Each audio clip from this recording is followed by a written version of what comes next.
நாராயணியம் 4வது தசகம் பார்த்துட்டு இருக்கோம். அஷ்டாங்க யோகமும் அதன் வழியா கிடைக்கிற சித்தி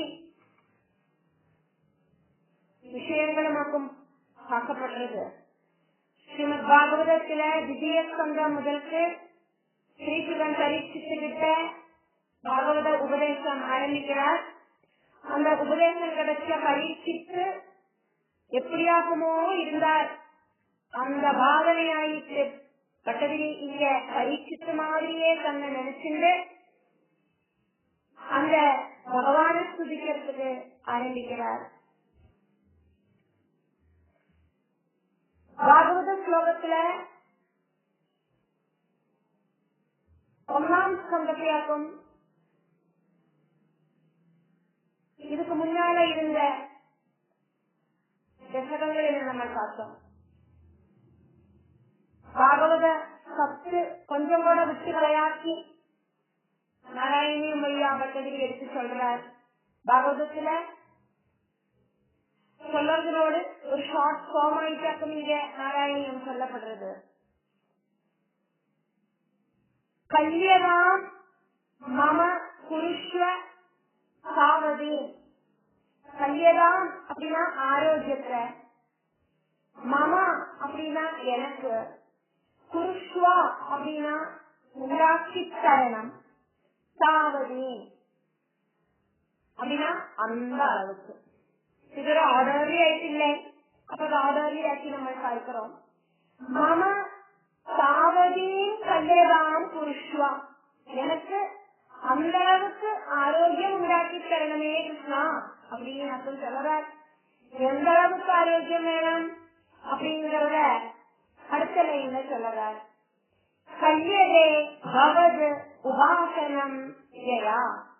ஜெயா சொன்னாக்கா அந்த கல்யதையால, கல்யதாம் அப்படின்னா ஆரோக்கியம், ஆரோக்கியத்தை அப்படின்னு பார்த்தோம்.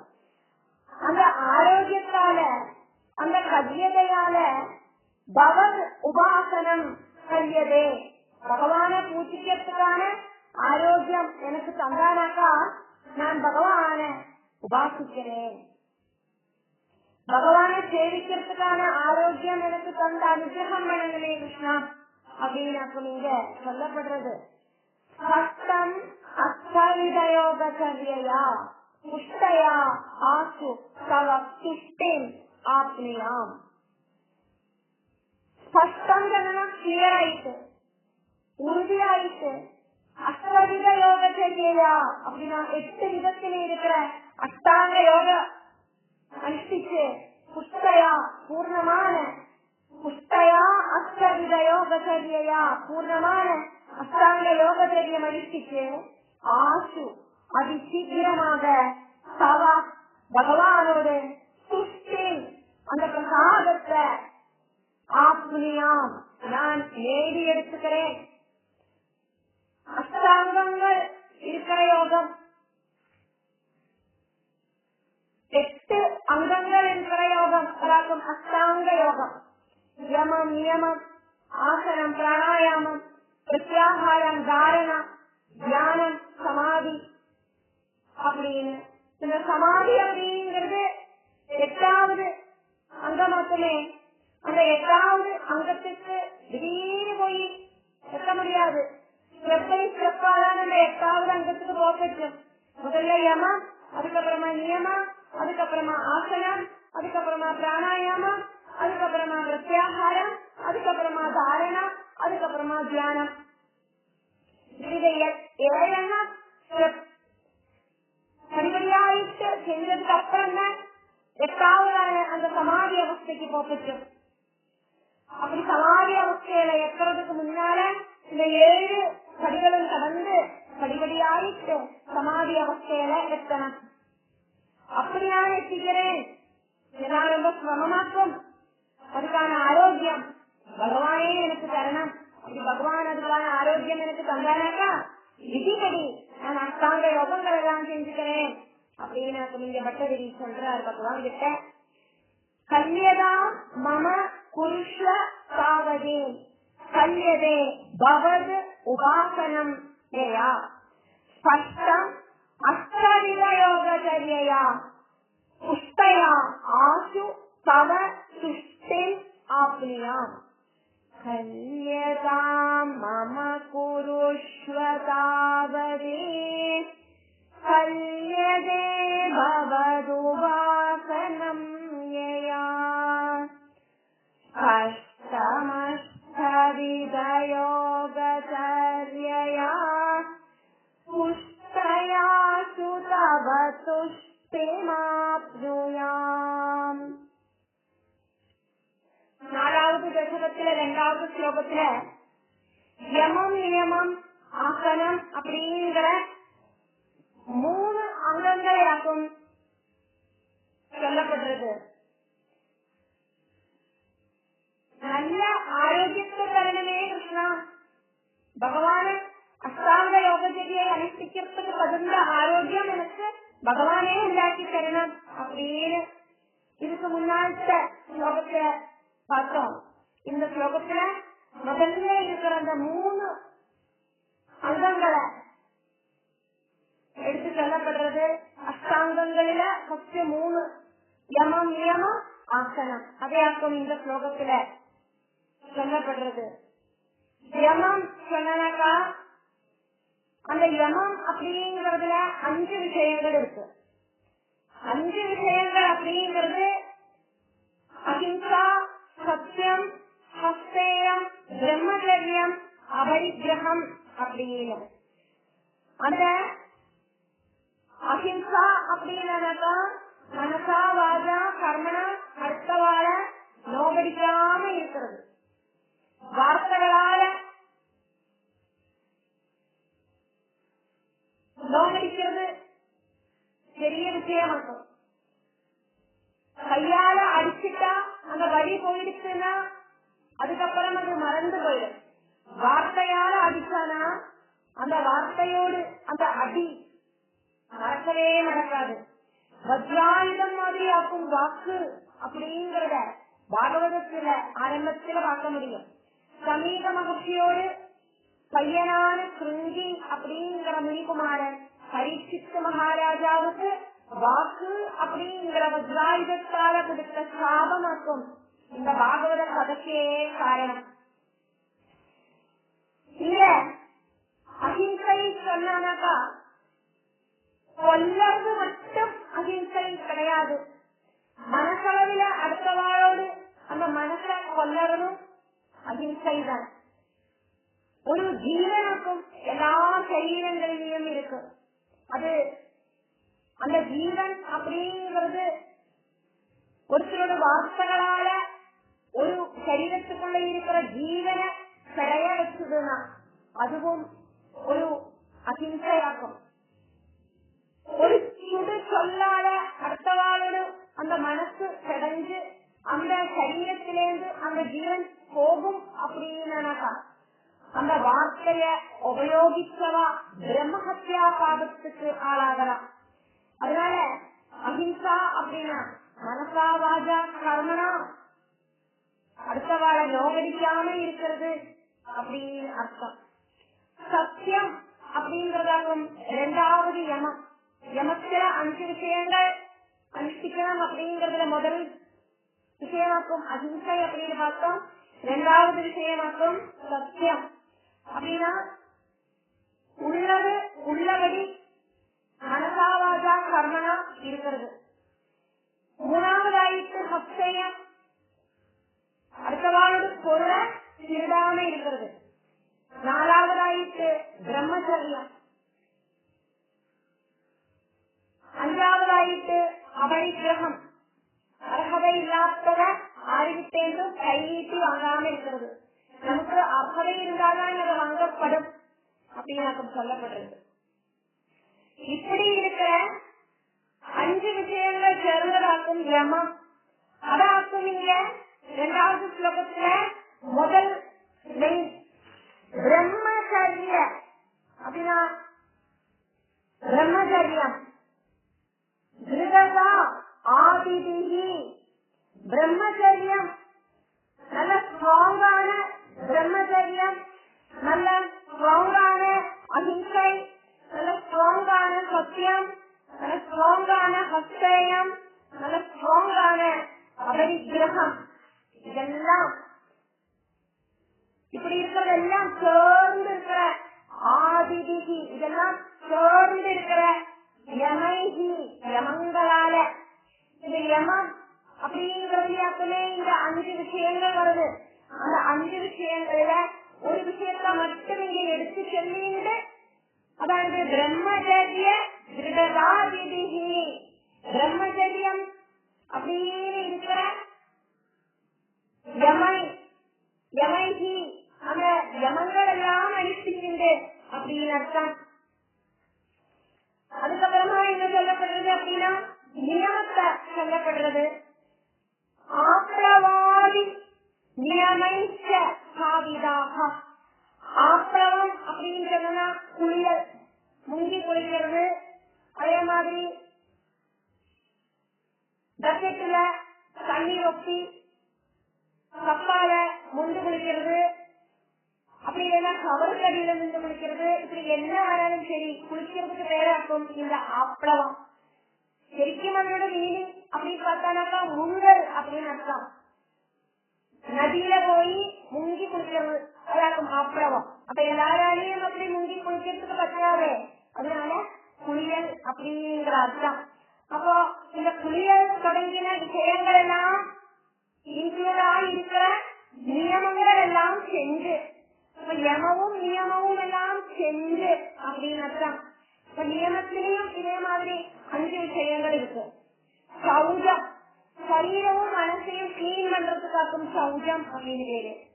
சந்தோஷம் அப்படின்னா சாட்டிஸ்பாக்சனோடு கூடிட்டு வேணும் உட்காந்துக்கிறதுக்கு, பகவானை கூப்பிடுறதுக்கு.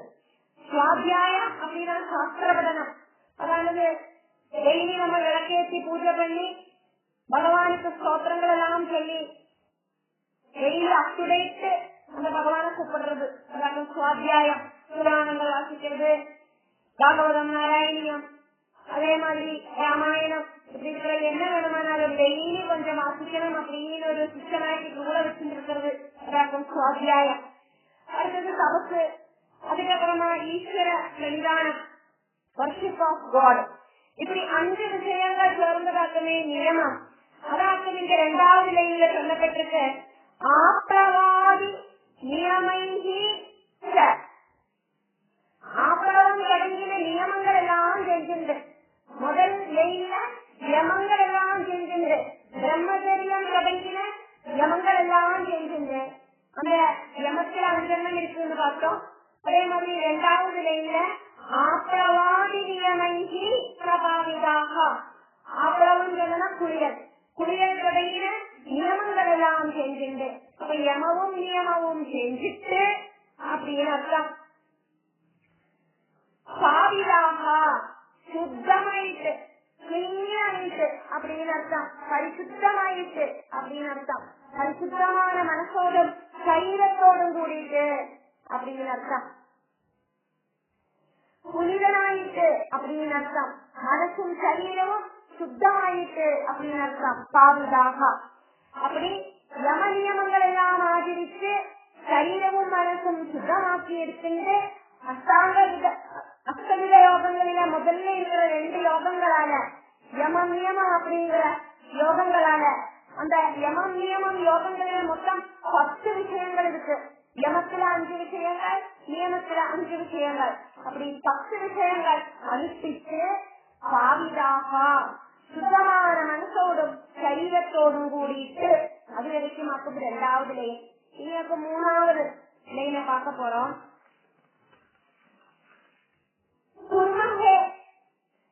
செஞ்சுக்கிறோம் அப்படின்னு அர்த்தம். திடம், உறுதியா. அணி, நாங்கள் சுகாசனம், சுகமான ஒரு இருப்பிடம் அப்படின்னு அர்த்தம். அடுத்த லைன்ல பங்கஜம் இல்லைன்னா தாமரை, இங்க பங்கஜாதி பங்கஜாத்தியமதி அப்படின்னு போடப்பட்டிருக்கு. அப்போ பத்மாசனம் தொடங்கின ஏதாவது ஒரு ஆசனத்துல அப்படின்னு அர்த்தம். இங்க பங்கஜம் இல்லைன்னா தாமரை அப்படின்னு அர்த்தம் எடுத்துக்கூடாது. பங்கஜம் இல்லைன்னா தாமரை. அப்ப இங்க அந்த தாமரையோட பேரு வரத்துக்கு என்ன காரணம் அப்படின்னாக்கா பத்மாசனம். ஆசனத்துல கலந்த ஆசனங்கள் உண்டு. இருப்பிடத்துல சுகாசனம், பத்மாசனம், சொஸ்திகாசனம் இப்படியே இருக்கிற ஆசனங்கள். அதாவது நீங்க எல்லாத்தையும் எடுத்து சொல்லாதக்கு பத்மாசனம் மாதிரி ஏதாவது ஒரு ஆசனம் நாங்கள் எடுத்துட்டு சொக்கமா உட்கார்ந்து அப்படின்னு அர்த்தம். அப்போ பங்கஜாத்யமதி வா பவத்பராஹ இப்படி எதிலையாவது நாங்கள் உட்கார்ந்து அப்படின்னு அர்த்தம். அதுக்கப்புறமா பவத்பராஹ பகவானையே ஆசிரயிச்சுக்கிறோம் அப்படின்னு அர்த்தம். பகவானில தாற்பயம் இருக்கிற நாங்கள் பிரம்மச்சரியம் தொடங்கின யமங்கலம் ஸ்நானம் அதாவது ஆப்ளவம் ஸ்நானம் தொடங்கின நியமங்களெல்லாம் செஞ்சுட்டு சுத்தமாயிட்டு அதாவது பாவிதாக சுத்தமாயிட்டு நல்லா பத்மாசனமாக ஏதாவது ஆசனம் உபயோகிச்சு உட்கார்ந்து பவத்பராக பகவானையே தியானிச்சுக்கிறோம் அப்படின்னு இந்த ஸ்லோகம் சொல்லப்படுறது. பிரம்மச்சரிய திருடதா ஆதிபிஹி யமைஹி ஆப்ளவாதி நியமைஹி சகாவிதாக குர்மஹே திருடம் அமி சுகாசனம் பங்கஜாத்யமதி வா பவத்பரா பங்கஜாத்யம் அதி வா பவத்பரா பவத்பராஹ பிரம்மச்சர்ய திருடதாதிடேர்யமைராப்ளவாதி நியமைச்ச காவிதா குர்மஹே திருடமமி சுகாசனம் பங்கஜாத்யமதிவா பவத்பரா. மூணாவது ஸ்லோகத்தை பார்க்கிறோமே. 1, 2, 3 அப்படிங்கிற அங்கங்களை யம நியம ஆசன அங்கங்களை நம்ம 2வது ஸ்லோகத்துல பார்த்துட்டோம். 3வது ஸ்லோகத்துல 4, 5 அங்கங்களை அப்ப எடுத்து சொல்லப்படுறது. பிராணாயாமமும் பிரத்யாகாரமும் இந்த ஸ்லோகத்துல வர்ணிக்கப்படுறது. யமம் நியமம் அனுஷ்டிச்சு சுகாசனத்துல உட்கார்ந்து எந்த விதமான டிஸ்டர்பும் இல்லாட்டி வேணும் உட்காந்துக்கிறதுக்கு. நீ ரொம்ப நேரம் உட்காரத்த அங்க வலிக்கிறதே இங்க வலிக்கிறதேன்னு கையும் காயும் மாட்டின்னு எல்லாம் இருக்கக்கூடாது. அப்ப எப்படி உட்கார்ந்தாலும் ஒரு டிஸ்டர்ப் இல்லாம இருக்கணும், அந்த மாதிரி உட்காந்துக்கணும் அப்படின்னு இந்த சுகாசனம் சொல்றதுனால அர்த்தம். அப்படி யம நியமம் அனுஷ்டிச்சு அதுக்கப்புறமா சுகாசனத்துல உட்கார்ந்துட்டு என்ன செய்யணும் அப்படின்னு இந்த ஸ்லோகத்துல சொல்லப்படுறது. இங்க 2 யோகங்களை அங்கங்களை சொல்லப்படுறது. பிராணாயாமமும் பிரத்யாகாரமும். சாரம் அந்தகா அனுசிந்திய சந்ததம். சாரம் சொன்னதா ஓங்காரம். அந்தகா அப்படின்னா மனசுக்குள்ள, அனுசிந்தியா அப்படின்னா கண்டினியூஸ் ஆயிட்டு சிந்திச்சு தியானிக்கிறது. சந்ததம் அப்படின்னா ஒரு கேப் இல்லாதது அப்படின்னு அர்த்தம்.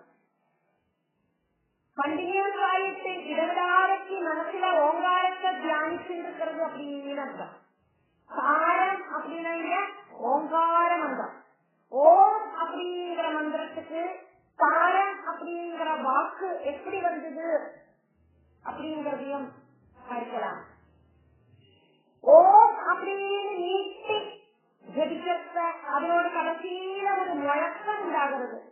அந்த முழக்கம் நாதங்களிலேயே சிரேஷ்டமானதாக்கும் அப்படின்னு சொல்லப்பட்டது.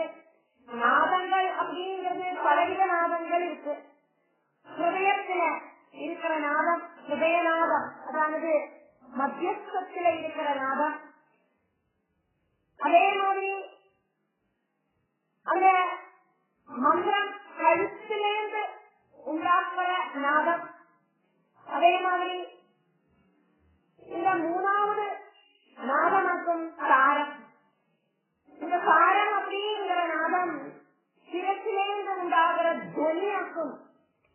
அதனாலேயே சிரேஷ்டமாக்கும்.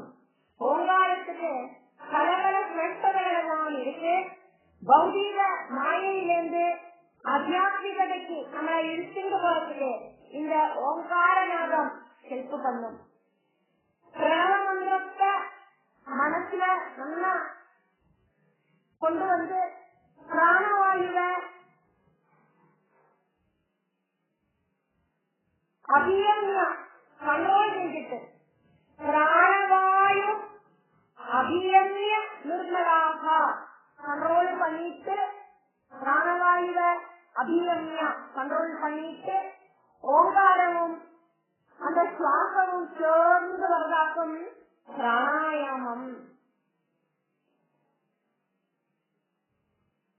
இப்ப நம்ம பார்த்துட்டு இருக்கிறது அஷ்டாங்க யோகத்துல 4வது அங்கமாக்கம் பிராணாயாமம்.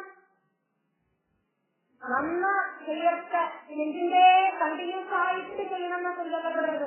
கண்டினியூஸ் ஆயிட்டு செய்யறத நிர்மலாக பரிசுத்தமாயிட்டீரும்.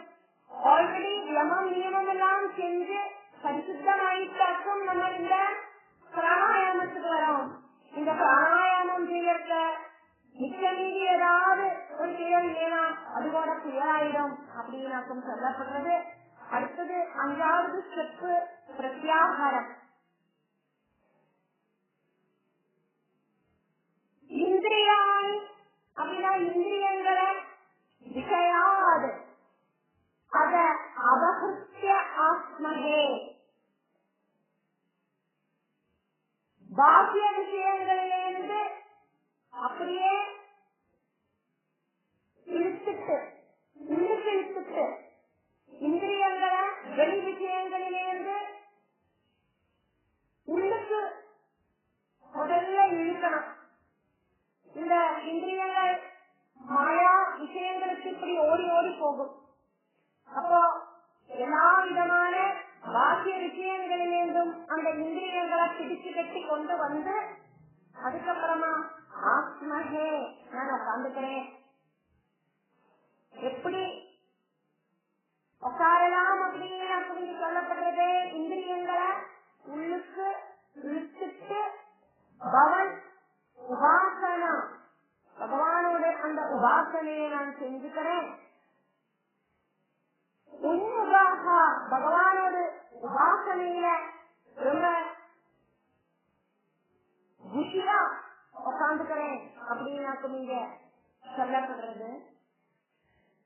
காரம் அந்தக அனுசிந்திய சந்ததம் பிராணவாயும் அபியம்ய நிர்மலாக இந்திரியாணி விஷயாது அத அபகிருத்திய ஆத்மஹே பவது உபாசன உன்முகாக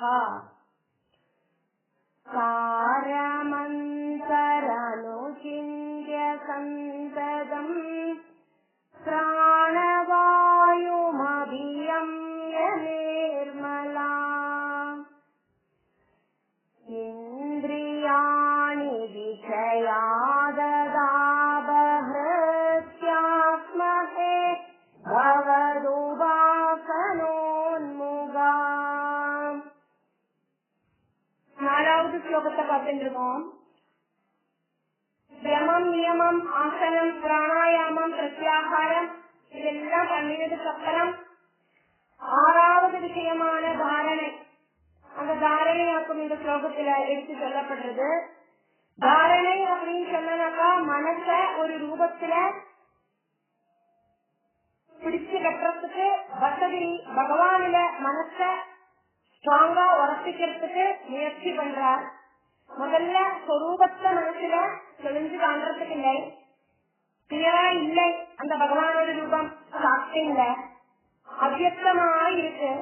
அந்த மனச மறுபடியும் மறுபடியும் முயற்சி பண்ணி அந்த ரூபத்துல உரப்பிச்சு நிறுத்திட்டு அந்த ரூபம் மனசுல தெளிஞ்சு வரணும். பகவன் ரூபம் மறுபடியும் மறுபடியும் மனசுல உரப்பிக்கிறதுக்காக்கும் இந்த தாரணை அப்படின்னு சொல்லப்படுறது.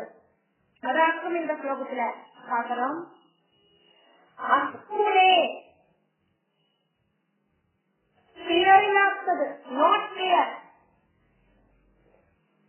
இல்லாததாயிருக்கிற தே பகவானோட வபுஷி சொரூபத்துல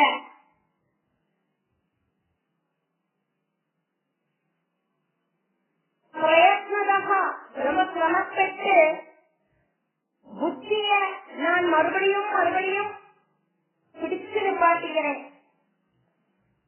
தாரையேமா உறப்பிச்சு நிறுத்துகிறேன், திசனாம் முகுகோ முகுகோ புத்திய மறுபடியும் மறுபடியும் அப்படின்னு அர்த்தம்.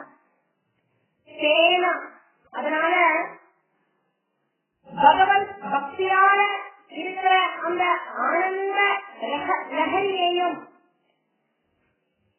பக்தி ரசம் அதாவது நீங்க ஆனந்த லகரியும் சேனா அதனால அப்படி அந்த புத்திய பகவானில உறப்பிச்சு நிப்பாட்டுறதுக்கு முயற்சி பண்ணிட்டு பக்தி ரசம் பகவன் பக்தியால இருக்கிற அந்த ஆனந்த லகரியையும் ஆந்தகா மனசுல உண்டாகிற ஆர்திரதாம் அந்த அழிவு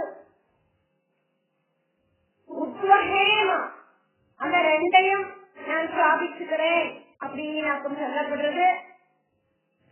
ஹிருதயம் எப்படி அழிஞ்சு போகிறது அந்த அவஸ்தை, அதாவது ஆர்திரதா.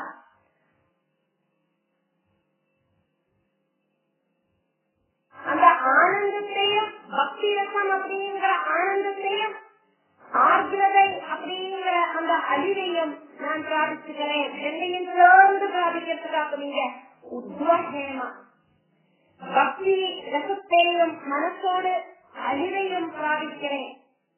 பக்தர்களாயிருக்கிற நாங்கள் பகவன் சிற்காதங்களை சிந்தகாக சிந்திச்சு சிந்திச்சு உட்காந்துக்கிறோம். அங்கிரி கணன சிற்பாதங்கள் சிந்தகாக அப்படின்னா சிந்திச்சு சிந்திச்சு உட்காந்துக்கிறோம். சிற்பாத சிந்தனையால பக்தி ரசத்தையும் மனசுல ஆர்திரதையையும் பிராபிச்சுக்கிறோம்.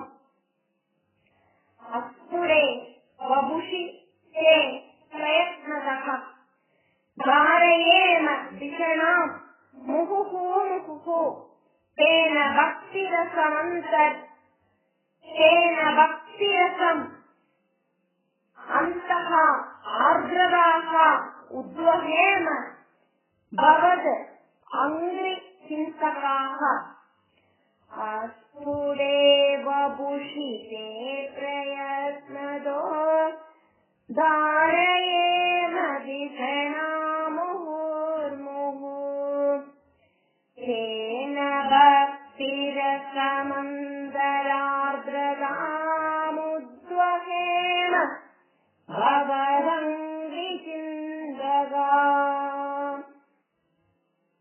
அஞ்சாவது ஸ்லோகத்தை பார்த்துருக்கோமே, 4வது தசகத்துல 6 அங்கங்கள் முடிஞ்சு யமம் நியமம் ஆசனம் பிராணாயாமம் பிரத்யாகாரம் அதுக்கப்புறமா 6வது யோகமான தாரணை வரைக்கும் நம்ம பார்த்துட்டோம். இதுல 7வது யோகம் சொல்லப்படுறது தியானம்.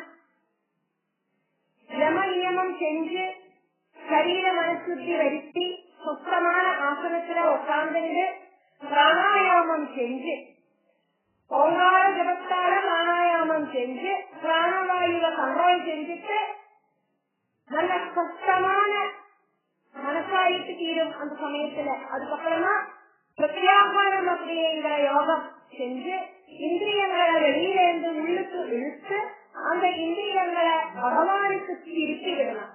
എന്നിട്ട് தாரணை அப்படிங்கிற யோகம் பண்ணலாம். பகவத் ரூபம் மனசுல தியானிக்கணும். பகவானுக்கு ஒரு ரூபத்தை கொடுத்துட்டு வேணும் தியானிக்கிறதுக்கு. அப்பான்னு சொன்னானா நமக்கு உடனடியா மனசுக்குள்ள ரூபம் தெளிஞ்சு வருது. அம்மான்னு சொன்னானா மனசுக்குள்ள ரூபம் தெளிஞ்சு வருது. அப்ப ரூபம் இல்லை அப்படின்னாக்கா தியானிக்கிறதுல நமக்கு மனசு நம்ம சொன்னா கேட்காது, ஓடி போயிடும்.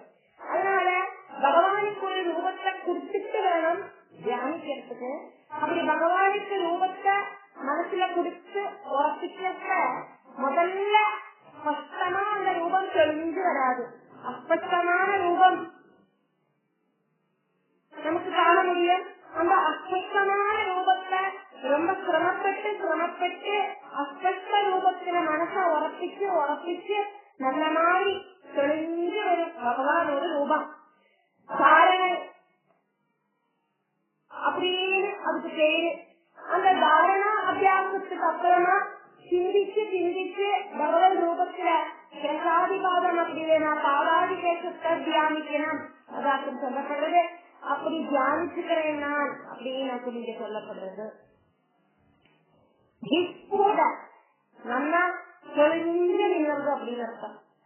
அவயவ வேதம் ஓரோ அவயவங்களும் நல்ல தெளிஞ்சு நின்ன பகவானோடு சரீர அவயவங்கள் ஒவ்வொன்றும் சுந்தரம். என்ன ஒரு அழகாக்கும் கிருஷ்ணா. பகவானோடு வபுகு அந்த சரீரத்தை சுஜிரம் ரொம்ப நேரம் சீலனம் பிராக்டிஸ் பண்ணிட்டு சீலனவசாது பிராக்டிஸ் செஞ்சு அக்கிரமம் கொஞ்சம் கூட சிரமம் இல்லாதக்கு மனசுல சிந்தையாமங்கே நான் சிந்திச்சுக்கிறேன். ரூபம் கிடைச்சாச்சு. இனி அந்த அளவுக்கு சிரமம் ஒன்றும் இல்லை. அந்த ரூபத்தையே நினைச்சு நான் பிராக்டிஸ் பண்ணிக்கிறேன். தியான யோகத்துல நிரதாக மூழ்கி அந்த பகவான ஆசிரயிச்சுக்கிறேன். பகவான் மாத்திரம் ஆசிரியமா இருக்கிற நாங்கள் இப்படி பகவன் ரூபத்தை தியானிச்சுக்கிறோம் அப்படின்னு நான் பட்டதில் இந்த ஸ்லோகத்துல சொல்றார். விஸ்புட அவயவ வேத சுந்தரம் வபுகு சுஜிர சீலனாவசாத் அஸ்ரமம் மனசி சிந்தையாமகே தியான யோக நிரதாக ஆசிரயாக. விஸ்புடாவயவ பேத சுந்தரம் ஸ்வத்வபு சுஜிர சீலனாவசாத் அஸ்ரமம் மனசி சிந்தயாமஹே ஞானயோக நிரதாஸ்வதாஸ்ரயா.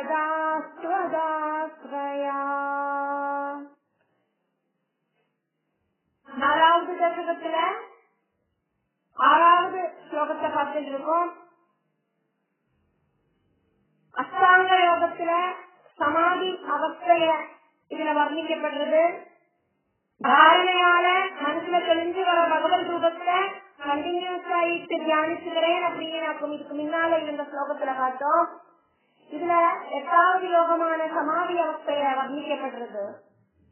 தியாயலாம் அப்படின்னா இப்படி தியானிக்கிறவாளோடு சகலமூர்த்தி ஈதிருச்சி ரூபம் இருக்கிற பகவான, அதாவது பகவானுக்கு ஒரு ரூபத்தை கொடுத்துட்டு இப்படி இருக்கிற ஈதிருச்சி சகலமூர்த்தி தியாயதான். பகவானுக்கு ஒரு ரூபத்தை கொடுத்துட்டு உள்ள தியானம் உன்னீசன் உதிச்சு பொங்கி வர, அப்படி இல்லைன்னா இருட்டிலிருந்து வெளியே வர பிரகாசம் மாதிரி மதுரதா ரொம்ப சந்தோஷமான விஷயம் அது. ஹிருதாத்மனா ஹிருத ஆத்மனா ஆத்மாவை பகவானில லயிக்கிற யோகிகள் அவளோட ஆத்மாவை பகவான் திருடரார் அப்படின்னா அவளோட மனசுக்குள்ள கம்ப்ளீட்டா பகவான் உட்கார்ந்து இருக்காரு அப்படின்னு அர்த்தம். ஹிருதாத்மனா ஆத்மாவை பகவான்ல லயிக்கிற யோகிகளோடு ஆத்மாவை பகவான் திருடரார். சகலமூர்த்திய ஆக்கும் இங்க சொல்லப்படுறது நிஷ்கல பிரம்மத்தை இங்க சொல்லலை. பகவானுக்கு ரூபம் கொடுத்து தியானிச்சு தியானிச்சு பகவானில பக்தன் அட்ராக்ட் ஆயிட்டு அப்படி இருக்கிற மனசோடு கூடி இருக்கிற யோகிகள். சாந்திரமோதம்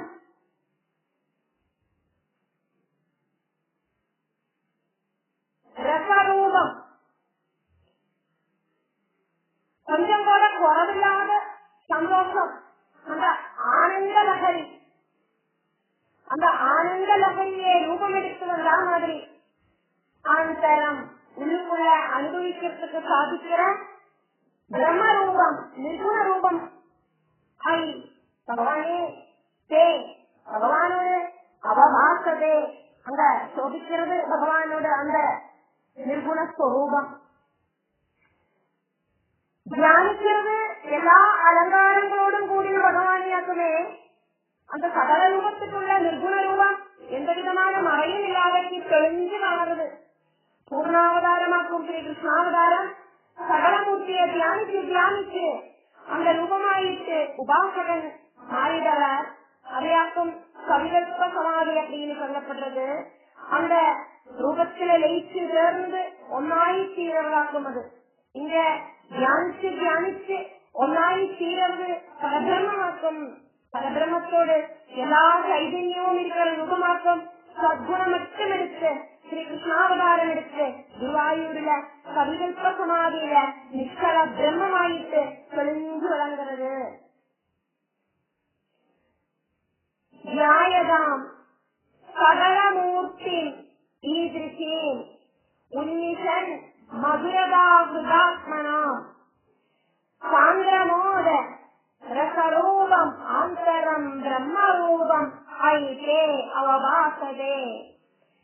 தியாயதாம் சகலமூர்த்திநீதிருஷீம் உன்னிஷன் மதுரதாத்மனாம்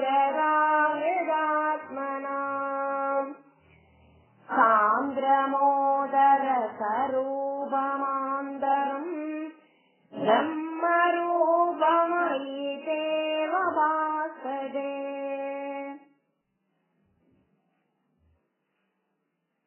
நாலாவது தசகத்துல 7வது ஸ்லோகத்தை பார்த்துட்டு இருக்கோம். எல்லாவித அலங்காரத்தோடும் கூடின பகவானோடு சகல ரூபமாக்கும் நம்ம இதுக்கு முன்னால் இருந்த ஸ்லோகத்துல பார்த்தோம். அந்த சகல ரூபத்துல பக்தனுக்கு தியானிச்சு தியானிச்சு ஒன்னாயி தீரதாக்கும் பரிகல்ப சமாதி அப்படின்னு நம்ம இதுக்கு முன்னால பார்த்தோம். அந்த பகவான் ரூபம் அப்படிங்கிறது பகவான் பரபிரம்மம் தான் ரூபம் எடுத்து வந்திருக்கு. அதனாலேயே பரிகல்ப சமாதியோட ஒப்பமே பகவானோட நிஷ்கல பிரம்மமும் தெளிஞ்சு காணவாயிட்டு நம்ம பார்த்தோம். தெளிஞ்சு வர பரபிரம்ம ஸ்வரூபமும் ஆயிட்டு உபாசகனோடு ஆத்மா சேர்ந்து லயிக்கிறதாக்கும் சவிகல்ப சமாதி. சவிகல்ப சமாதிக்கு அப்புறமா இந்த ஸ்லோகத்துல நிர்விகல்ப சமாதிய எடுத்து சொல்லப்படுறது. இந்த 7வது ஸ்லோகம் நிர்விகல்ப சமாதிய எடுத்து சொல்றது. அது சமாஸ்வர ரூபிணியின் ஸ்திதி. அது அப்படிங்கிறது இதுக்கு முன்னால ஸ்லோகத்துல சொன்ன அந்த நிஷ்கல பிரம்மரூபம். நிஷ்கல பிரம்மரூபம் தெளிஞ்சு வருது அப்படின்னு பார்த்தோமே. அதாக்கும் இங்க சது நிஷ்கல பிரம்மரூபத்தை சமாஸ்வரம் நல்லா ஆஸ்வதிக்கிறது அப்படின்னு அர்த்தம். நல்லா ஆஸ்வதிக்கிறது அப்படின்னு அர்த்தம். பிரம்மத்துல நல்லா தியானிச்சு தியானிச்சு ஆனந்தம் கிடைக்கிற ஸ்திதி ஒரு சமாதி. ஐ விஸ்வநாயகா பகவானிலே இருக்கிற நிர்விகல்ப சமாதி அப்படின்னு சொல்றது இதாக்கும். நிஷ்கல பிரம்மத்துல மனசு லயிக்கிறதாக்கும் நிர்விகல்ப சமாதி. விகல்பம் அப்படின்னா இது அப்படி இல்லைன்னா அது அப்படின்னு அர்த்தம். இது அப்படி இல்லைன்னா அது, இதுல ஏதாவது ஒண்ணு அப்படின்னு அர்த்தம். அதாக்கும் விகல்பம். அதாக்கும் இங்க சவிகல்பம் அப்படின்னு நிர்விகல்பம் அப்படின்னு சொல்லப்பட்டிருக்கு. நிர்விகல்பம் அப்படின்னு சொல்றது ஒன்னே ஒண்ணுதான் இருக்கு அப்படிங்கிற சிந்தனை, அத்வைத பாவம். சவிகல்பம் அப்படின்னா கடவுள் இருக்கு அப்படிங்கிற சிந்தனை, துவைத பாவம். அத்வைதமான பிரம்மத்துல ஆத்மாவை உറപ്പിച്ച് അതുമായി ചേർന്ന് വേറൊന്നും ഇല്ലാത്ത അവസ്ഥ அப்படின்னாக்கும் നിർവികൽപ സമാധി அப்படின்னு சொன்னா அர்த்தம். பொது சமாதியும் ஐ விஸ்வநாயக ஐ சொன்னாக்கா பகவானே குருவாயூரப்பா பிரபஞ்ச நாயகனான கிருஷ்ணா அப்படின்னு அர்த்தம். ஜெகத்பதே அப்படின்னு அர்த்தம். பொது சமாதி ஆசிரிதாக பகவானில இருக்கிற நிர்விகல்ப சமாதியை பிராபிச்சதா புனகா மறுபடியும் அதகா அதிலேந்து கழிச்சுதவும் அதிலேந்து நகர்ந்துட்டா நிர்விகல்ப சமாதியிலேந்து நகர்ந்துட்டா சமாதி பிரஞ்சம் வந்தானா, சமாதி பங்கம் வந்தானா, ஆரவே மகி மறுபடியும் அந்த சமாதி அவஸ்தைய ஆரம்பிக்கவும் செய்யலாம். எப்படி ஆரம்பிக்கலாம் நமக்கு சொல்லப்படுறது தாரணாதிகம் அஷ்டாங்க யோகங்களில யமம் நியமம் ஆசனம் பிராணாயாமம் பிரத்யாகாரம்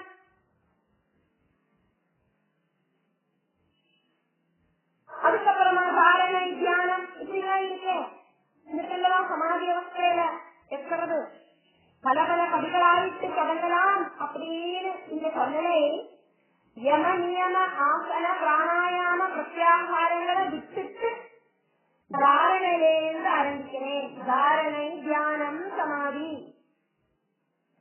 தாரணை தியானம் செஞ்சுட்டு சமாதி அவஸ்தையில மறுபடியும் வரேன். என்னோட அந்த சமாதி அவஸ்தைக்கு ஏதாவது ஒரு கோட்டம் வந்துடுச்சு அப்படின்னா, என்னோட மனசை எங்கேயாவது ஓடி போயிடுச்சு அப்படின்னா நான் மறுபடியும் தாரணையை ஆரம்பிச்சு தாரணை தியானம் சமாதின்னு வரேன். பல பல காரணங்களால இந்த சமாதி அவஸ்தைக்கு விக்னம் வரும். என்னெல்லாம் மற்ற காரணங்கள் இப்படி சமாதி அவஸ்தைக்கு பங்கம் வரத்துக்கு? லயம். சமாதி அவஸ்தையில இப்படி கண்ண முடியலோ உட்கார்ந்து இருக்கிறது, அப்படியே தூங்கி போறது, அதாக்கும் லயம். அடுத்தது எல்லாவதாயிட்டு விக்ஷேபம். மனசுக்கு பல பல காரியங்கள் இப்படி கடந்து வருது. இந்த ஸ்ரத்தை அப்படிங்கிறது கான்சென்ட்ரேஷன் போயிடுச்சு அப்படின்னா சமாதி பிரஞ்சம் ஆயிடும். அடுத்தது மூணாவது சொல்றது கஷாயம். இங்க மருந்தாயிட்டு நம்ம குடிக்கிற ஆயுர்வேத கஷாயம் கிடையாது. மனசுக்கு வர விஷய வாசனைகளை ஆக்கும் இந்த கஷாயம் அப்படின்னு சொல்லப்படுறது. மனசு அப்படி விஷய வாசனைகள் வந்தானா அதனோட பின்னால போயிடும். அதனால இந்த சமாதி பிரம்சம் உண்டாகும். இனி நாலாவது விஷயமாக்குமே ரச ஆஸ்வாதனம். பகவன் ரூபம் அப்படிங்கிறது ரொம்ப ரொம்ப ஆனந்தமான ஒரு விஷயமாக்குமே. அப்ப பகவானுடைய ரூபத்தை தியானிச்சுட்டு அந்த ரூபத்தையும் விட்டுட்டாக்குமே சமாதி அவஸ்தைக்கு வர அந்த நிலைமையை நம்ம பார்த்தோம். பகவன் ரூபம் மனசுலேருந்து விட்டுண்டாக்கும் நிர்விகல்ப சமாதி செய்யறது ரச ஆஸ்வாதனம் அப்படின்னு சொன்னா பகவன் ரூபம் மனசுக்கு மறுபடியும் வரது அப்படின்னு அர்த்தம். முதல்ல ரூபம் கொடுத்து சவிகல்ப சமாதி செஞ்சுட்டு ஃபைனல் ஆயிட்டாக்கும் நிர்விகல்ப சமாதி செய்யணும். ரச ஆஸ்வாதனமே நிர்விகல்ப சமாதியிலிருந்து சவிகல்ப சமாதிக்கு விட்டனாகும். இப்படி சொன்ன 4 விஷயங்கள்ல ஏதாவது ஒரு விதத்துல நிர்விகல்ப சமாதிக்கு பங்கம் வந்தானா நான் மறுபடியும் தாரணை தியானம் செஞ்சு நிர்விகல்ப சமாதி அவஸ்தையில வரேன் அப்படின்னு கும்பட்டகிரி சொல்றார். நிர்விகல்ப சமாதி அவஸ்தையில அந்த துரியாவஸ்தையில ஹார்ட்டோட பீச்சு கூட இருக்காது. ஹார்ட் பீட்டிங் அதே மாதிரி பல்ஸ் ஒன்னும் இருக்காது. நான் கேள்விப்பட்டது அந்த யோகியோடு பிறந்திருக்கிற கண்ண அந்த கண்ணுக்குள்ள விரலெடுத்து கொட்டா முடியும். அதோடு விட உணர்வும் அந்த யோகிக்கு இருக்காது அப்படின்னு சொல்லப்படுறது. டெட் பாடி எப்படி அசையாம இருக்குமோ அதே மாதிரி ஒரு துரியாவஸ்தையாக்கும் அந்த சமாதி அவஸ்தை அப்படின்னாக்கும் சொல்லப்படுறது. இப்படி ஒரு சிரேஷ்டமான சமாதி அவஸ்தையில நான் வந்துக்கிறேன், அஷ்டாங்க யோக செடியகள் செஞ்சு இப்படி ஒரு சமாதி அவஸ்தையில நான் வந்துக்கிறேன் கிருஷ்ணா, அதுக்கான ஆரோக்கியத்தை எனக்கு தந்தானா அப்படின்னு நாக்கும் இங்க பார்த்தோம்.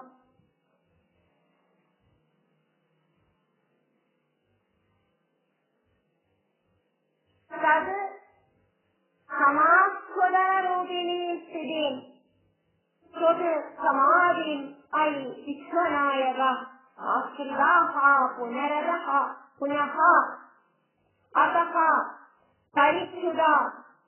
பரிச்சுதௌ ஆரவேமஹி ஜதாரணாதிகம் சமாஸ்வதனரூபிணீம் ஸ்திதிம் தொல் சமாதிமயி விஸ்வநாயக ஆஸ்ரிதா புனரத பரிச்சுதாவாரவேமஹி ஜதாரணாதிகம்.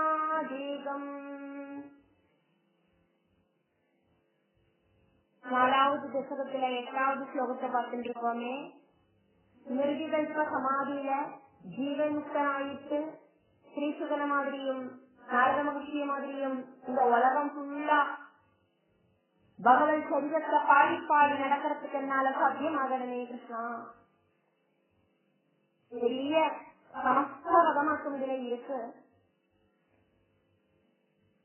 இத்தம் அபியசன நிர்பர உல்லசது சுது பராத்மா சுக கல்பித உற்சவாக முக்த பக்த குலமௌலிதாம் ஜதாக சஞ்சரேன சுக நாரதாதிவது சுக நாரத ஆதிவது. இத்தம் இப்படியாக இதுக்கு முன்னால இருக்கிற ஸ்லோகங்களில சொன்ன மாதிரி அபியசனா அஷ்டாங்க யோகங்கள் எல்லாம் அபியாசம் பண்ணிட்டு நிர்பரம் நிறைஞ்சு உல்லசது சோபிக்கிற ரொம்ப பிரகடமாயிட்டு சோபிக்கிற சொது அந்த பகவானே ஆயிருக்கிற பரமாத்ம சுக பரபிரம்ம ஆனந்த சுகத்தால கல்பித உற்சவா பரபிரம்ம ஆனந்தத்தால உண்டான கண்ட்ரோல் செய்ய முடியாம இருக்கிற ஆனந்தத்தால இதுக்கு முன்னாடி இருந்த ஸ்லோகங்களில சொன்ன யோகாபியாசங்கள் எல்லாம் செஞ்சு ரொம்ப வலியற சோதையோடு கூடி இருக்கிற பகவானோட ஆனந்தத்தால கர்ஷாதி வேகத்தோடு கூடிட்டு குலகாந்திதனாயிட்டு முக்த பக்த குலமௌலிதாம் ஜீவன் முக்தர்களோடும் பக்தர்களோடும் மௌலிதாம் கிருஷ்ணமான பதத்துல எத்தினவாள் ஆயிட்டு அந்த டோப்பு பதவியில எத்தினவாள் ஆயிட்டு இருக்கிற ஜீவன் முக்தர்களுக்கு சரீரமும் சரீரத்துல ஜீவனும் இருக்கு.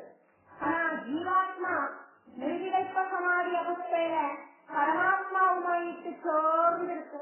அப்படி ஜீவன் முக்தனும் பரம பக்தனும் ஆயிட்டு சஞ்சரேமா சஞ்சரிக்கிறதுக்கு சாதிக்கணுமே. ஆர மாதிரியாக்கும் சாதிக்கணும் அப்படின்னு சொல்லப்படுறது சுகநாரத ஆதிவது. வது அப்படின்னா மாதிரி போல அவள மாதிரியே அப்படின்னு அர்த்தம். ஸ்ரீசுக பிரம்மர்ஷி நாரத பிரம்மர்ஷி இப்படி இருக்கிறவாள மாதிரி நாரத ஸ்ரீசுக ஆதிவது. ஸ்ரீசுகன் ஞானியும் ஜீவன் முக்தனாக்கும், நாரத மகிழ்ச்சியான பக்தோத்தமனாக்கும். இவாள மாதிரி எல்லாம் எனக்கும் இந்த உலகம் ஃபுல்லா பகவானோடு புண்ணிய சரீரங்களை பாடி இன்று நடக்கிறதுக்கு சாத்தியமாகணுமே.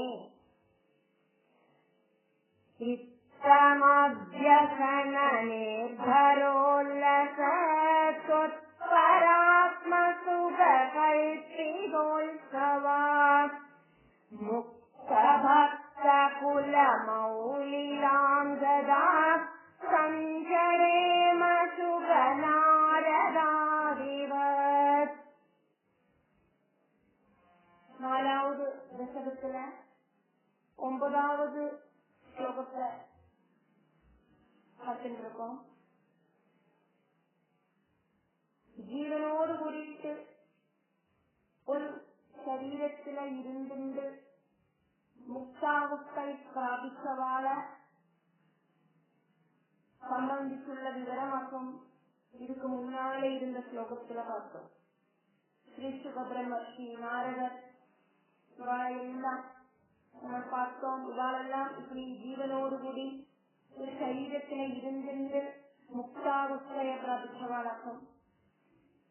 இனி சொல்ல விஷயம் என்ன அப்படின்னா, சரீரத்தை வேண்டான்னு வச்சுட்டு முக்தி கிடைக்கணுமானா எப்படியாக்கும் ஒரு யோகி இருக்கணும் அப்படின்னாக்கும் இந்த ஸ்லோகத்துல சொல்லப்படுறது. ஜீவன் முக்தர்களுக்கு வேணமான சரீரத்தோடு கூடிட்டு கண்டினியூ செய்யலாம். சரீரம் வேண்டான்னு உபேட்சிச்சுட்டு விவேக முக்தியும் பிராபிக்கலாம். விவேக முக்தி எப்படி அப்படின்னு சொல்லப்படுறது, சமாதி. பகவானில இருக்கிற அந்த சமாதி அப்படிங்கிறது விஜயே சக்சஸ் ஆச்சு அப்படின்னா, அதாவது நிர்விகல்ப சமாதியில வந்து சேர்ந்த உபாசகனுக்கு அதுக்கப்புறமா யோக பிரஷ்டம் ஒன்னும் சம்பவிக்கலை அப்படின்னாக்கா, நிர்விகல்ப சமாதி கண்டினியூ செய்யறதுல அந்த யோகி சக்சஸ் ஆனார் அப்படின்னு அர்த்தம்.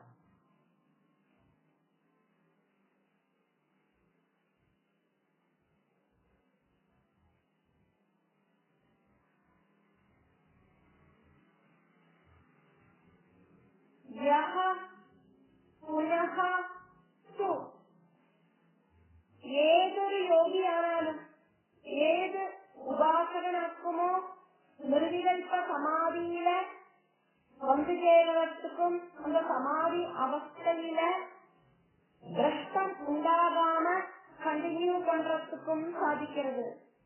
யஹாத்து புனஹ அப்படி இருக்கிற அந்த யோகிக்கு மங்சு ரொம்ப சீக்கிரமா உடனடி கிரமேணவா அப்படி இல்லைன்னா மெல்ல மெல்ல மோட்ச ரசிகா மோட்சத்துக்காக அகிரகிக்கிறதா அப்படின்னு சொன்னாக்கா, நிர்விகல்ப சமாதியில எத்திச்சேரத்துக்கும் அங்க கண்டினியூ பண்றதுக்கும் சாதிச்சிட்டுள்ள உபாசகனுக்கு அதிசீக்கிரமா இருக்கிற மோட்சம் கிடைக்கலாம். அப்படி இல்லைன்னா கிரமேண கிரமேண உள்ள மோட்சம் கிடைக்கலாம் அப்படின்னு அர்த்தம். திடீர்னு கிடைக்கிற மோட்சம் அப்படிங்கிறது சத்யோன்முக்தி, இமீடியட் முக்தி ஆக்குனது. கிரமேண இருக்கிற முக்தி அப்படிங்கிறது கிரமமுக்தி. Immediate liberation and actual liberation, இதுல எதாக்கும் வேணும் அப்படின்னு அந்த யோகியாக்கும் முடிவு பண்றது. இந்த சரீரம் உபேட்சிச்சுட்டு கிரமமுக்தி வேணுமா சத்யோன்முக்தி வேணுமா அப்படின்னு அந்த உபாசகன் முடிவு செய்யறார்.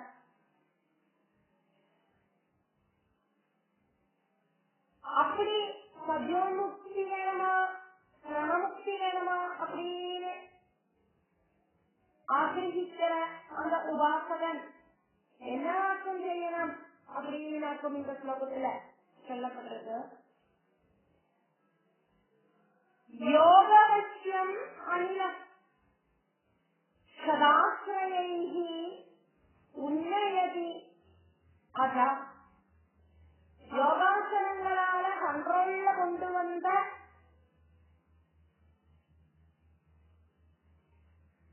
அப்படின்னு இந்த யோகவசியம் அப்படிங்கிறதுக்கு அர்த்தம். அனிலம் அப்படின்னா பிராணவாயு அப்படின்னு அர்த்தம்.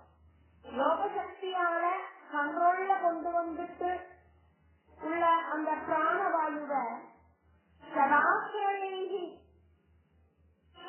அப்படின்னா 6 ஸ்தானங்கள் வழி உன்னயதி மேலுக்கு மேலுக்கு அப்படி உயர்த்தல். பிராணவாயுவை மேல மேல இப்படி உயர்த்தி உயர்த்தி கொண்டு வந்துட்டு ஆஹா ஜனனம் இல்லாத பகவானே அப்படின்னு இங்க பட்டதிரி பகவான கூப்பிடுறார். ஜனனம் இல்லாதவானே மரணமும் இல்லாத பகவானே அப்படின்னு புரியுங்க. அஜா சொல்றதுக்கு அர்த்தம் நிச்சயமா இருக்கிற பகவானே அப்படின்னு பட்டதிரி பகவான கூப்பிடுறார். இப்படி பிராணவாயுவை மேல மேல இப்படி உயர்த்தி கொண்டு வந்துட்டு பகவானே சுஷும்னா நாடு வழியா சென்னைகி மெல்ல மெல்ல ஸ்லோவாயிட்டு அப்படின்னு அர்த்தம். இனி இது ஆர்டர்லி ஆயிட்டு சொல்ற யோகவசியம் அனிலம் அஷ்ட யோகங்களால கண்ட்ரோல் செஞ்ச பிராணவாயுவை சடாசரேகி 6 நாடிகள் வழி சுஷும்னையா சென்னைகி சுஷும்னா நாடி வழிக்கு சுஷும்னா நாடி வழி நட்டலோடு உள்ள இருக்க அந்த நாடி அப்புறம் சுஷும்னா நாடி முதுகுக்கு பின்னாடி முதுகோடு நடுவில் சென்றா ஒரு எழுந்திருக்கு. அதாவது நட்டல் அதுக்குள்ள இருக்கிற நாடி கிழந்து மேல் பக்கத்துக்கு மெல்ல மெல்ல இந்த பிராணவாயுவை உயர்த்தி கொண்டு வர்றது அப்படின்னு எனக்கு சொல்லப்படுறது.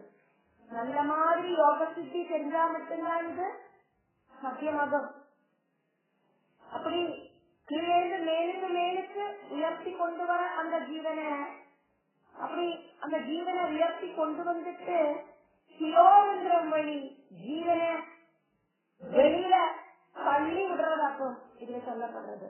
ஜீவன் முக்தாவஸ்தை பிராபிச்ச யோகிகளுக்கு விவேக முக்தி அதாவது சரீரமில்லாத மோட்சம் வேணும்னு ஆகிரகிச்சானாக அவ செய்ய வேண்டிய விஷயங்களே அக்கும் இதுல வர்ணிக்கப்படுறது. விவேக மோட்சம் கிடைக்கிறதுக்கு செய்യേണ്ടது என்னதாக்கும் அப்படின்னு அக்கும் சொல்லப்படுறது. தேகம்னா சரீரம், விவேகம்னா சரீரத்தை உபேட்சிச்சு உள்ள முக்தி அப்படின்னு அர்த்தம். யமம் அந்த யமத்துல 5 ஸ்டெப்ஸ் இருக்கு அப்படின்னு பார்த்தோம். நியமம் அதுல 5 ஸ்டெப்ஸ் இருக்குன்னு பார்த்தோம். இப்படி யமமும் நியமமும் அனுஷ்டிச்சு அப்ப 10 அனுஷ்டானங்களை அனுஷ்டிச்சு 3ஆவதாயிட்டு ஸ்திரமாயிட்டு ஒரு ஆசனத்துல உட்காரணும். அதுக்கப்புறமா 4ஆவதாயிட்டு பிராணாயாமம், 5ஆவதாயிட்டு பிரத்யாகாரம், 6ஆவதாயிட்டு தாரணா, 7ஆவதாயிட்டு தியானம், 8ஆவதாயிட்டு சமாதி. இப்படி நிர்விகல்ப சமாதியில வந்து சேர்ந்துட்டு அந்த யோகி சரீரத்தை உபேட்சிச்சு விவேக முக்தி அடையிறது எப்படி அப்படின்னு இதுல சொல்லப்படுறது. ஸ்திரமான ஒரு ஆசனத்துல உட்கார்ந்து 6 பிரதானமான சக்கரங்கள் வழி அதாவது நாடிகள் வழி அப்படின்னு இதுல சொல்லப்படுறது. ரொம்ப கீழே இருக்கிறது மூலாதார சக்கரம். மூலாதாரத்திலிருந்து அபான வாயுவோடு கதிய மெல்ல மெல்ல மேல உயர்த்தி கொண்டு வந்துட்டு அந்த நாடியோடு கீழ்பக்கத்தில இருக்கிற மணிபூர சக்கரஸ்தானத்தில இருக்கிற சமானன் அப்படின்னு பேர் இருக்கிற வாயுவையும் இதோடு கூட சேர்த்து கூட்டிண்டு 3ஆவதாயிட்டு ஹிருதயஸ்தானத்தில இருக்கிற அனாமத சக்கரஸ்தானத்தில இருக்கிற பிராணவாயுவோடு கூடிட்டு இதெல்லாம் கூட்டி சேர்க்கணும். அபானவாயு, சமானவாயு, பிராணவாயு இப்படி எல்லாம் இதுவரைக்கும் ஒன்னாயிட்டு சேர்ந்திருக்கு. அதுக்கப்புறமா 4ஆவதாயிட்டு சொல்லப்படுறது கழுத்தோடு கீழே இருக்கிற விசுத்தி சக்கர ஸ்தானத்துல இருக்கிற உதான வாயுவோடு கூட இது எல்லாத்தையும் மிங்கிள் பண்ணணும், யோசிக்கணும். அப்படி ഓരോന്ന് തമ്മിൽ തമ്മിൽ കൂട്ടി യോജിപ്പിച്ച് മെല്ലെ മെല്ലെ എല്ലാ പ്രാണിയും മേലുക്ക് ഉയർത്തിക്കൊണ്ടുവന്നിട്ട് അങ്ങേത് മെല്ലെ മെല്ലെ ശ്രദ്ധയോടുകൂടിയിട്ട് കോൺസെൻട്രേഷനോടുകൂടിയിട്ട് രണ്ട് പുരികങ്ങളോട് നടുവിൽ இருக்கிற ஆத்ஞாசக்கரம் வரைக்கு கொண்டு வந்து நிற்பதாக்கும் இந்த ஸ்லோகத்துல சொல்லப்படுறது. சச்சக்கர விவரணவுமாக்கும் இங்க வர்ணனை பண்ணினது. மூலாதாரம், மறுபூரகம், அநாகதம், விசுதி, ஆத்ஞாசக்கரங்களையாக்கும் இப்ப நம்ம பார்த்தோம். அபானவாயு, சமானவாயு, பிராணவாயு, உதானவாயு அப்படிங்கிற அந்த வாயு விஷயங்களையும் நம்ம பார்த்தோம். யோகவசியம் அணியா அஷ்டாங்க யோக சித்தியால பிராணவாயுவை கண்ட்ரோல் செஞ்சு சராசரையை 6 ஸ்தானங்கள் வழி உன்னையதி உயர்த்தி கொண்டு வர்றது அப்படின்னு சொல்லப்படுறது. சுசுமனையா சுசுமனா நாடி வழி சென்னைகி மெல்ல மெல்ல ரொம்ப சாவதானம் அப்படின்னு அர்த்தம். ஆத்ஞாசக்கரம் வரைக்கும் எத்தனைக்கும் இந்த ஸ்லோகத்துல வர்ணிக்கப்படுறது. சொது சமாதி விஜயே சொல் சமாதி விஜயேசு யஹ புனஹ மங்ஷு மோட்சரசிகஹ கிரமேணவா யோகவசியம் அனிலம் ஷடாஸ்ரயைஹி உன்னயதி அஜ சுஷும்னயா சனைஹி சொல் சமாதி விஜயேதுய புனர்மங்ஷுமோட்சரசிக கிரமேண வா யோகவஸ்யமனிலம் ஷடாக்ரயைருன்னயத்யஜ சுஷும்னயா சனை. 4வது தசகத்துல 10வது ஸ்லோகத்தை பார்த்துட்டு இருக்கோம். ஜீவன் முக்தர் ஆனவா, ஜீவன் முக்தர்களானவா அப்படின்னா முக்தி கிடைச்சிருக்கு, ஆனா சரீரம் உபேட்சிச்சுட்டு இல்லை. அப்படி இருக்கிறவா ஆசைப்படுறத அவளுக்கு இந்த சரீரத்தை உபேட்சிக்கலாம். மூலாதார சக்கரத்திலேருந்து அபானன் அப்படிங்கிற வாயுவ மேலுக்கு மெல்ல மெல்ல உயர்த்தி கொண்டு வந்து நாவியோடு கீழே இருக்கிற மணிபூரக சக்கரத்துல எத்திச்சுட்டு அங்கேருந்து சமானம் அப்படிங்கிற வாயுவ கூட்டிட்டு ஹிருதயத்துக்கு உயர்ந்து அநாகத சக்கரத்துல இருக்கிற பிராணவாயுவையும் கூட்டிட்டு மேலுக்கு மறுபடியும் உயர்ந்து கழுத்தோடு கீழே இருக்கிற விசுத்தி சக்கரத்துல எத்தி சேர்ந்து உதாரணம் அப்படிங்கிற வாயுவையும் கூட்டிண்டு எல்லா பிராணவாயுக்களையும் கூட்டிண்டு அபானன், சமானன், பிராணவாயு, உதாரணம் இப்படி எல்லா பிராணங்களையும் ஒரு சேர சேர்த்து முக்கிய பிராணன், உபபிராணர்கள் எல்லாரையும் ஒன்னிச்சு சேர்த்து மெல்ல மெல்ல மேலுக்கு உயர்த்தி 2 புரிகங்களோடும் நடுவில் இருக்கிற ஆக்ஞா சக்கரத்துல முதல்ல எத்திக்கணும். அதுக்கப்புறமா கடைசியில இந்த சரீரம் உபேட்சிக்க ஆக்ஞா சக்கரத்திலேருந்து ஜீவனை எங்க கொண்டு போகணும் அப்படின்னு இந்த ஸ்லோகம் வர்ணிக்கிறது. சிறகோடு ஒத்த நடுவில் இருக்கிறதாக்குமே பிரம்மரந்திரம், ஆக்ஞா சக்கரத்தில இருக்கிற பிராணனை பிரம்மரந்திரம் வேதிச்சு வெளியில விட்டானா உண்டாகிறதாக்கும் விதேக முக்தி.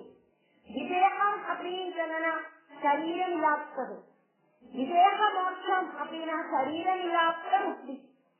இப்போ ஆத்மாசக்கரத்துல வந்து சேர்ந்திருக்கிற பிராணவாயுவுக்கு யோகியோட ஆசைப்படி 2 விதத்துல மோட்சம் கிடைக்கும். பெட்டன்னு மோட்சம், திடீர் மோட்சம் கிடைக்கிறதுக்கு பேரு சத்யோமுக்தி. அப்படி சத்யோமுக்தி வேண்ட யோகிகள், கிரமமுக்தி வேண்ட யோகிகள் இவாளெல்லாம் என்ன பண்ணணும் அப்படின்னாக்கும் இந்த ஸ்லோகம் வர்ணிக்கிறது. லிங்க தேகம் அபி சந்தியஜன் அத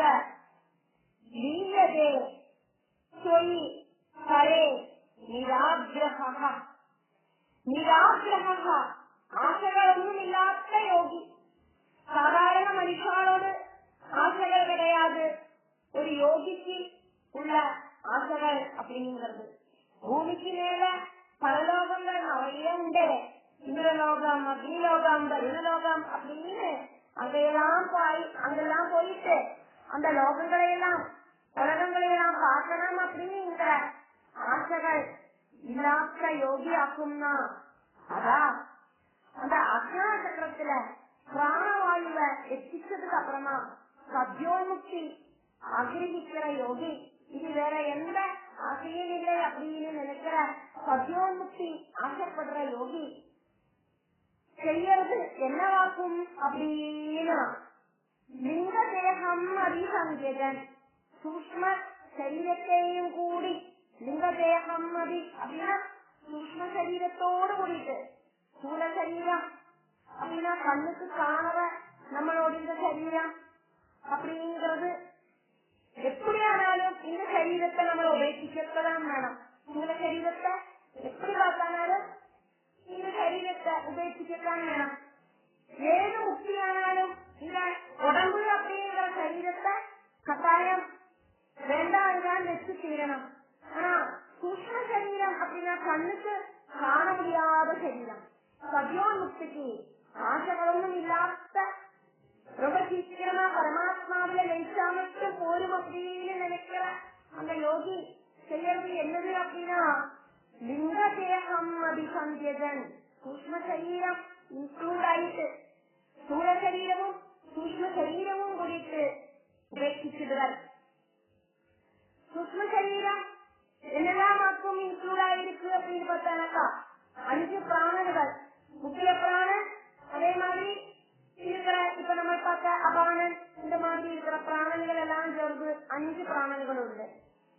அப்புறம் மனசு, புத்தி, 5 கர்மேந்திரியங்கள், 5 ஞானேந்திரியங்கள், 5 தன்மாத்திரைகள், இப்படி எல்லாம் சேர்ந்ததாக்கும் சூக்ஷ்ம சரீரம் யோகிகளோட திவ்யமான அந்த சித்தியாக்கும் சத்யோன்முக்தி. அவளுக்கு பகவானிலே லயிக்கிறத விட வேற எந்தவித ஆசையும் இல்லை, அப்படி அவளுக்கு கிடைக்கிறதாக்கும் சத்யோன்முக்தி. ஸ்தூல சரீரத்தோடு கூட சூக்ஷ்ம சரீரமும் வேண்டாம்னு வச்சுட்டு ஸ்வயிப்பாயே பகவான் ஆகிற அந்த பரபிரம்மத்துல லீலதே அந்த யோகிகள் லயிக்கிறா. சத்யோன்முக்தி கிடைச்சிட்டு யோகி பகவான் அப்படிங்கிற அந்த பரபிரம்மத்துல லயிக்கிறார். அப்படி சத்யோன்முக்திக்காயிட்டு ஆசைப்படுற யோகிகளுக்கு பகவானில லயிக்கணும் அப்படிங்கிற சிந்தனை மட்டும்தான் இருக்கு. அவளுக்கு இந்த உலகங்களை சுற்றி பார்க்கணும், அதாவது பரலோகங்கள் பலதுண்டு, அதெல்லாத்தையும் சுற்றி பார்க்கணும், அப்படி பார்த்து ஆனந்திக்கணும், അതൊന്നുമല്ല അവളോട് தேவை. பகவானிலே லயிச்சு பரமானந்தம் அனுபவிக்கிறதுக்காக்கும் அவளுக்கு விருப்பம். ஜீவாத்மா தேஜஸ் அந்த பரபிரம்மத்தில லயிக்கும். இதாக்கும் விவேக முக்தி, லிங்க தேக முக்தி. ஸ்தூல சூக்ஷ்ம முக்தியாக்கும் சத்யோன்முக்தி. ஸ்தூல சரீரமும் சூக்ஷ்ம சரீரமும் வேண்டாம் வச்சு பகவானில் லயிக்கிறதாக்கும் சத்யோன்முக்தி. அதுக்கப்புறமா கிரமமுக்தி வேணும் அப்படின்னு ஆசைப்படுற யோகிகள் இந்த ஸ்தூல சரீரத்தை உபேட்சிச்சு சூக்ஷ்ம சரீரத்தை கூட கொண்டு போறான். ஊர்துலோகம் பூமிக்கு மேலே இருக்கிற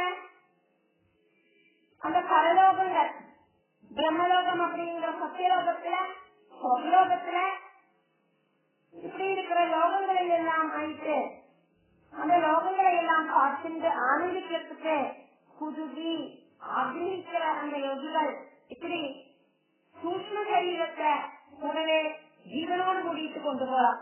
இப்படி அங்கெல்லாம் போனோம்னு ஆகிரகம் உள்ளவா, அதாவது நீங்க அப்படின்னு சொல்லப்பட்டிருக்கு.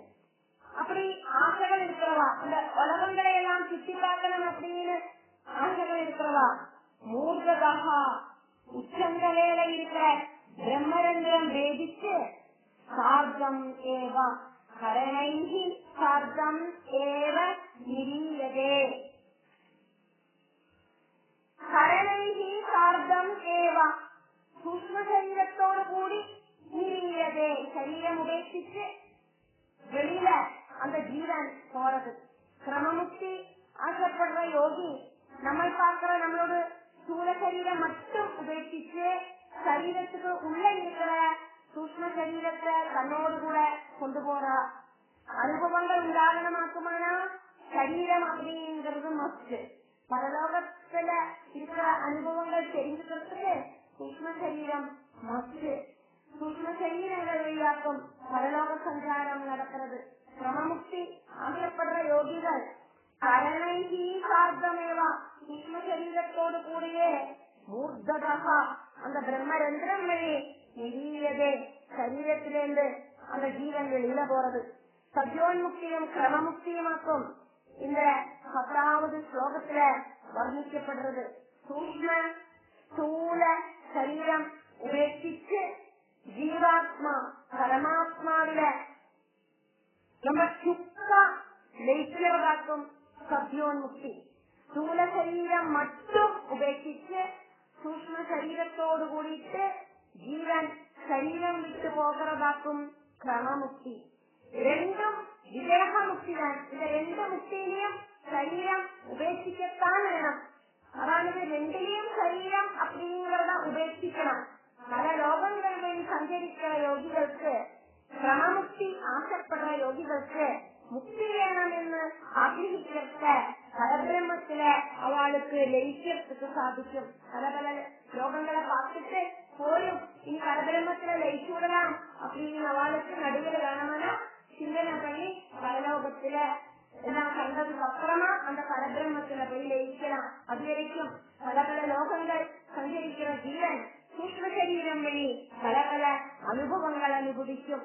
சத்யோன்முக்தி அப்படிங்கிறது ஸ்தூல சூக்ஷ்ம சரீரம் உபேட்சிச்சு போகிறதாக்கும் அப்படின்னு இங்க பார்த்தோம்.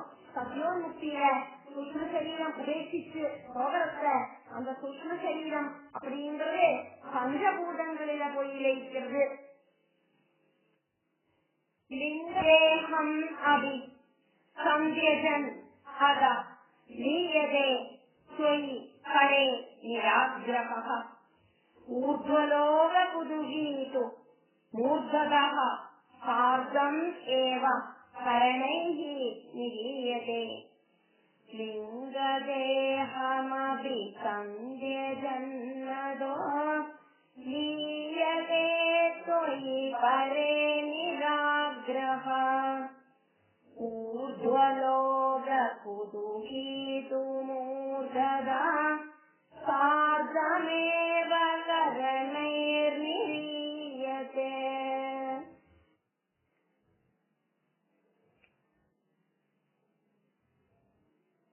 நாலாவது தசகத்துல 11வது ஸ்லோகத்தை பார்த்துட்டு இருக்கோம்.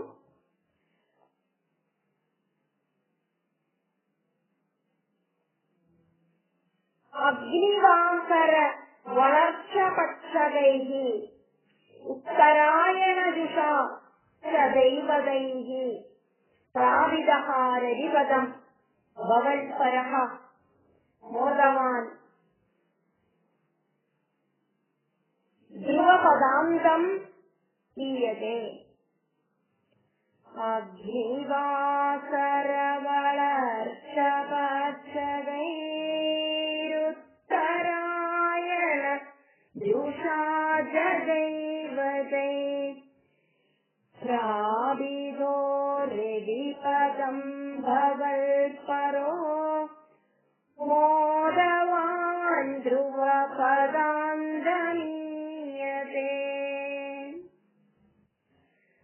2 டைப்ல இருக்கிற மோட்சத்தையாக்கும் நம்ம இதுக்கு முன்னால பார்த்தோம். ஜீவன் முக்தர்களாய் இருக்கிற யோகிகளுக்கு அவளோட உடம்ப உபேட்சிச்சு விவேக முக்தியும் உண்டாகிறது. சூக்ஷ்ம சரீரத்தையும் இந்த சரீரத்தோடு கூடவே உபேட்சிச்சு சத்யோன்முக்தியும் உண்டாகிறது. இந்த யோகிக்கு எதாக்கும் இஷ்டமோ அதுபடி இந்த முக்திகளை பிராபிக்கலாம் அப்படிங்கறதையாக்கும் நம்ம பார்த்தோம். 2லையும் சரீரம் உபேட்சிக்கிறது அப்படிங்கிறது மஸ்ட் அப்படிங்கிறத நம்ம தெரிஞ்சுட்டோம். பரலோகங்கள் பார்க்கறதுக்கு ஆசைப்படாதக்கு பகவானில இம்மீடியட்டா போய் லயிக்கலாம் அப்படின்னு ஆசைப்படுறதாக்கும் சத்யோன்முக்தி. பரலோகங்கள் எல்லாம் பார்த்து ஜீவன் சூக்ஷ்ம சரீரம் வழி பல பல அனுபவங்கள் அனுபவிச்சு ஆனந்திச்சு நடக்கிறதாக்கும் விதேகமுக்தி. விதேகமுக்தி கிடைச்ச யோகிக்கு பரலோகங்களை பார்த்து திருப்தி ஆனாக்கா அந்த யோகியோடு இஷ்டப்பிரகாரம் இந்த சூக்ஷ்ம சரீரத்தை வெடிஞ்சு பிரம்மத்துல லயிக்கலாம் அப்படிங்கறதையும் பார்த்தோம். சத்யோன்முக்தி கிடைச்ச யோகிக்கு அதுக்கப்புறமா புனரபி ஜனனம் புனரபி மரணம் அப்படிங்கிற ப்ராசஸ் இல்லை. இந்த ஸ்லோகத்துல சொல்லப்படுறது கிரமமுக்தி ஆசைப்பட்ட யோகி லிங்க சரீரத்தோடு கூடி பரலோகங்களை பார்த்து ஆனந்திக்கிறதுக்கு தீர்மானம் பண்றதாக்கும். ஸ்தூல சரீரத்தை மட்டும் உபேட்சிச்சு பஞ்சபிராணன் 4 அந்தகரணங்கள் புத்தி 5 ஞானேந்திரியங்கள் 5 பஞ்சமாக பூதங்கள் 5 தன்மாத்திரங்கள் எல்லாம் கூடின சூக்ஷ்ம சரீரம் பிரபஞ்ச தத்துவம் இப்படி கூட கூட்டிட்டு இந்த ஜீவன் சுஷ்மனா நாடி வழி உச்சந்தலையில இருக்கிற பிரம்மரந்திரத்தை வேதிச்சு வெளியில போறது.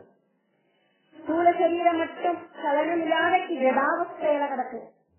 சூக்ஷ்ம சரீரம் அப்படிங்கிறது 24 தத்துவங்களோடு கூடின லிங்க சரீரம். அப்படி இருக்கிற லிங்க சரீரமாயிட்டு இந்த ஜீவன் பல பல லோகங்கள் யாத்திரையாகிறது. நம்மளெல்லாம் பிக்னிக்கு போற மாதிரி அப்படி பல பல லோகங்களை பார்த்து அந்த அனுபவங்களில ஆனந்தம் அடைகிறது. திடீர் முக்தி வேண்டான்னு தீர்மானம் பண்ணிட்டு இந்த லோகங்களை எல்லாம் பார்த்து ஆனந்திச்சு போரும் முக்தி அப்படின்னு தீர்மானிக்கிற ஆத்மா அவரோட கதியாக்கும் இந்த ஸ்லோகம் சொல்றது. அதாவது சத்யோன்முக்தி வேண்டான்னு தீர்மானம் பண்ணிட்டு திடீர்னு முக்தி வேண்டான்னு தீர்மானம் பண்ணிட்டு பரலோகங்களை எல்லாம் பார்த்து ஆனந்தம் அடைஞ்சிட்டு அதுக்கப்புறமா முக்தி போரும் அப்படின்னு தீர்மானம் பண்ற அந்த ஆத்மா அந்த ஜீவனோட கதியாக்கும் இந்த ஸ்லோகம் வர்ணிக்கிறது. அக்னி அப்படின்னா அக்னி தேவதை, வாசரம் பகல் பகலோடு தேவதை, வளர்ச்சபட்சம் வெளுத்தபட்சம் அமாவாசை முடிஞ்சு சின்னமா இருக்கிற சந்திரக்கலை இப்படி பெருசாயி பூர்ணமான சந்திரனாகிறதாக்கும் பௌர்ணமி. அமாவாசை முதலுக்கு இருக்கிற 15 நாளாக்கும் வெளுத்தபட்சம் அதாவது சுக்லபட்சம். இப்படி அக்னிலோகத்தோடு தேவதை, பகலோடு தேவதை, வளர்ச்சபட்சத்தோடு தேவதை அதாவது வெளுத்தபட்சத்தோடு தேவதை. அதெல்லாம் இந்த ஜீவனை கூட்டிட்டு போறா ஓரோ லோகங்களுக்கு.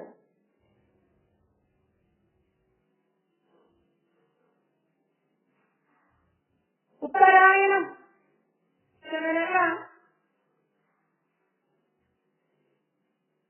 மகர மாசத்திலிருந்து மிதுன மாசம் வரைக்கும் இருக்கிற 6 மாசங்களாகும் உத்தராயணம். உத்தராயணத்துல 3 ரிதுக்கள் உண்டாகும். சிசிரம், வசந்தம், கிரீஷ்மம் அப்படின்னு. உத்தராயண காலம் தேவதைகளோடு ദിവസങ്ങളാக்குமே.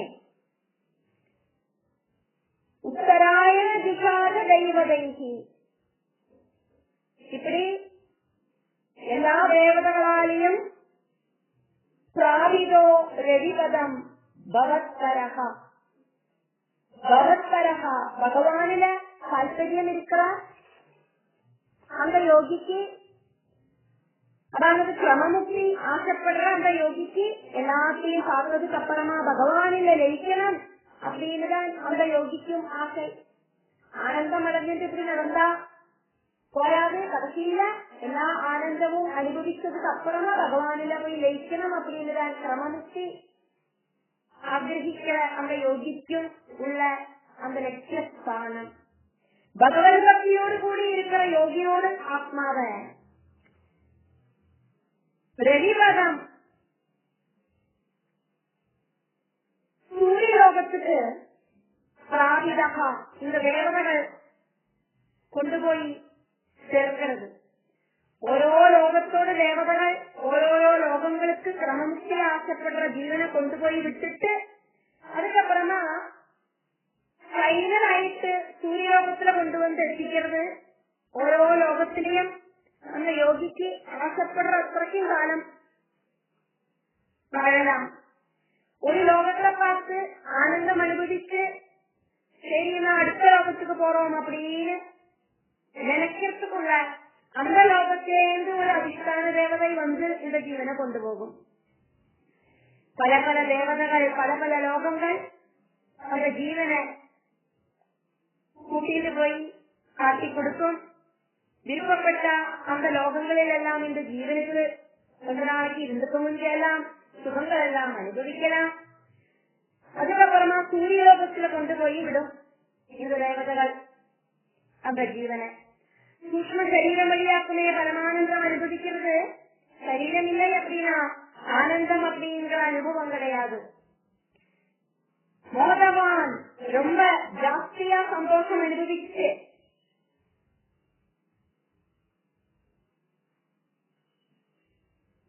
துருவபதாந்தம் ஈயதே.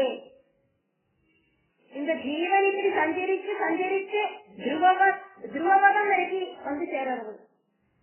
துருவபதத்துல வந்து நிற்கிற அந்த கிரமமுக்தியோடு அந்த ஜீவ யாத்திரையாக்கும். நம்ம இப்போ சாப்பிட்டு இருக்கோம்.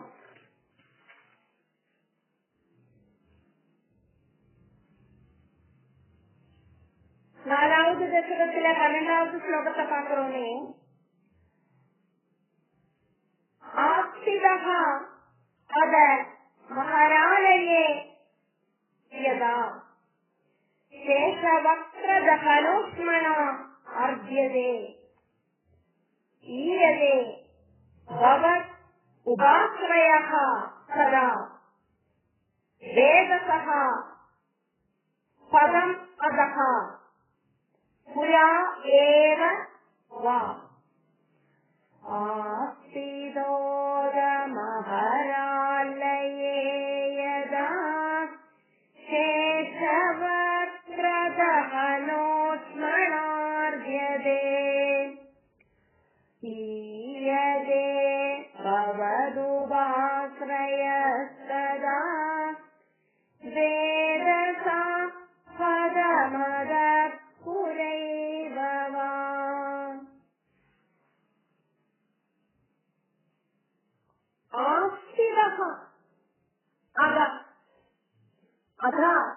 அந்த துருவலோகத்துல ஜீவன் வந்து சேர்ந்ததுக்கு அப்புறமா மகாராலயே மகர்லோகத்துல ஆஸ்திதா வந்து சேர்ந்துட்டு சுபவாசம் நடக்கிறது. அந்த ஜீவன் எதா எப்ப வாக்குமோ சேஷவக்ர ஆதிசேஷனோட வாயிலேந்து வர தகனன் அந்த தீயோடு உஷ்மனா சூடுனால ஆர்ஜ்யதே கஷ்டப்படுறதோ. எல்லா லோகங்களும் சஞ்சாரம் பண்ணி சூரியலோகம் வழி துருவலோகம் வந்து அங்கேருந்து மகர்லோகம் வந்து சேர்ற அந்த ஜீவன் அங்க சுகிச்சு ஆனந்திச்சு வளர்த்த எப்பவாக்குமோ பகவானோட அம்சாவதாரமாய் இருக்கிற ஆதிசேஷனோட வாயிலேந்து வர அந்த தீயோடு சூடு தாங்காம அந்த ஜீவன் சிரமப்படுறது தயாராகிறது. அந்த டைமில 1000 தலையும் 1000 முகமும் 1000 வாயும் இருக்கிற அந்த ஆதிசேஷனோட வாயிலேந்து வர அக்னி ஜுவாலையால வெந்துருகிற அந்த ஜீவன் அப்படின்னு அர்த்தம். பிரம்மாவோடு ஒரு நாள் அப்படிங்கிறது ஒரு கல்பம். ஒரு கல்பம் அப்படிங்கிறது 1000 சதுரயுகம். ஒரு டேயும் ஒரு நைட்டும் എന്താക്കും? ബ്രഹ്മാക്ക് ഒരു നാൾ അഹസ്, അതായത് 2000 ചതുർയുഗം. മഹർലോകത്തില് വന്നു ചേരുന്ന ജീവനുക്ക് 1000 ചതുർയുഗം വേണമെന്നാണ് അന്ന് മഹർലോകത്തിലെ വാഴലാണ്. കൃതയുഗം, ത്രേതായുഗം, ദ്വാപരയുഗം, കലിയുഗങ്ങൾ ഇതെല്ലാം ചേർന്നതാക്കുമേ 4 യുഗം, അതാക്കും ചതുർയുഗം. அப்படி 1000 சதுர்யுகமாக்கும் பிரம்மாவோடு ஒரு நாள் அப்படிங்கிறது. 1000 சதுர்யுகம் ஒரு பகலும் 1000 சதுர்யுகம் ஒரு ராத்திரியும். அப்புறம் பிரம்மாக்கு ஒரு நாள் ஆகிறது. பிரம்மாவோடு ராத்திரி ஆரம்பிக்கிறப்ப நைமித்திக பிரளயம் உண்டாகிறது. கல்பாந்த பிரளய சமயத்துல முதல்ல வர்றது ஆதிசேஷன்லேருந்து வர அந்த சூடாக்குமே. அதுக்கப்புறமா அந்த சூடு செட்டிங் ஆகி அதோடு அந்த சக்தியில பிரளயம் உண்டாகிறது. அப்போ அத்தனையும் அந்த பிரம்மால போய் லயிக்கும். சதாசிவன் அந்த சம்ஹார ரூபியான ருத்ரனாயிட்டு வந்து சேர்ந்தார். அதுக்கு ருத்ரனை ஹெல்ப் பண்ணவாக்கும் சேரார் ஆதிசேஷன். ஆதிசேஷனோடு வாயிலேந்து வர அந்த அக்னி ஜுவாலை இந்த உலகங்களையே சுட்டரிச்சிடும். இதை பார்த்து ஜீவனுக்கு சங்கடம் உண்டாகும்.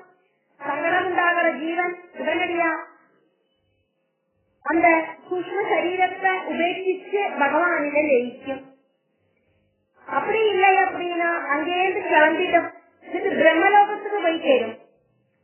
இல்லதே அப்படின்னா அங்க போய் சேரும் பிரம்மலோகத்துல.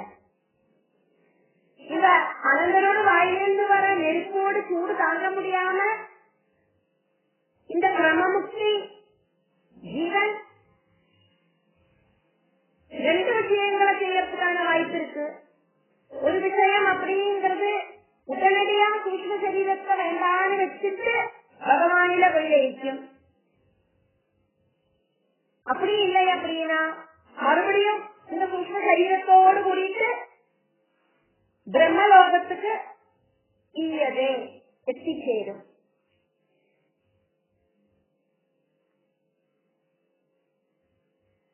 பகவத் உபாஸ்ரயா, பகவான் மட்டுமே ஆசிரியமாயிட்டு இருக்கார் அப்படின்னு தெரிஞ்சுட்டு சதா அப்போது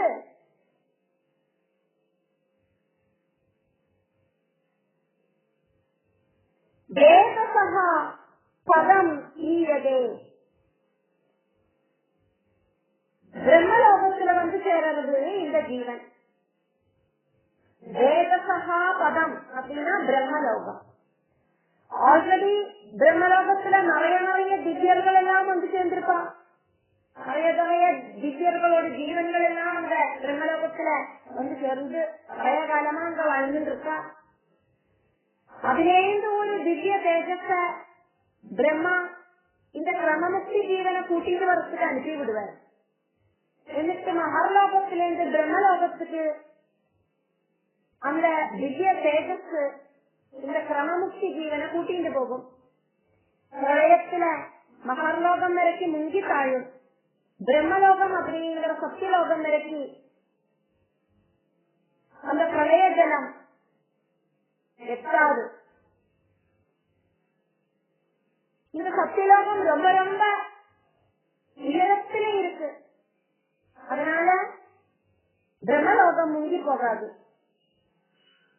ஜீவனுக்கு பகவானில லயிக்கிறதுக்கு ஆசை வர வரைக்கும் பிரம்மலோகத்துல வாழலாம் அப்படின்னாக்கும் இந்த ஸ்லோகம் சொல்லப்படுறது. வா அப்படி இல்லை அப்படின்னா அதஹா அதுக்கு புராணேவா முன்னாலேயே அந்த அக்னிஜுவாலை வரதுக்கு முன்னாலேயே பிரம்மலோகத்துக்கு இந்த ஜீவனுக்கு தன்னோட இஷ்டப்படி போகவும் செய்யலாம். பகவானில வேணுமானாலும் லயிக்கலாம். இனி இந்த அக்னிஜுவாலை வரதுக்கு முன்னாலேயே வேணுமானாலும் இந்த பிரம்மலோகத்துக்கு போகலாம். அப்படி இல்லைன்னா அக்னி ஜுவாலை வந்ததுக்கு அப்புறம் பகவானில வேணுமானாலும் லயிக்கலாம். இனி அக்னி ஜுவாலை வந்ததுக்கு அப்புறமா வேணுமானா பிரம்மலோகத்துக்கு வேணுமானாலும் போலாம். கண்டிஷ்டப்படி நடக்கலாம் இந்த ஜீவனுக்கு அப்படின்னு அர்த்தம் சொல்லப்படுறது.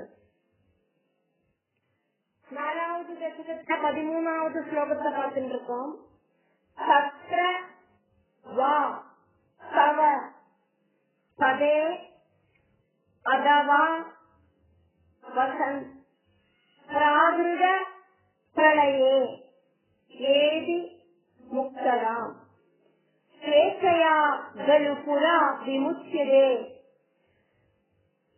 சம்விதித்ய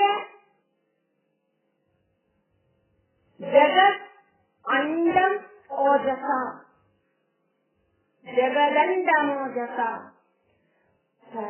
சத்ரவாதவ பதேரவாவசன் பிராகிருத பிரளய ஏதி முக்ததாம் ஸ்வேச்சயா கலு புரா விமுச்யதே சம்விதித்ய ஜகதண்டமோஜசா.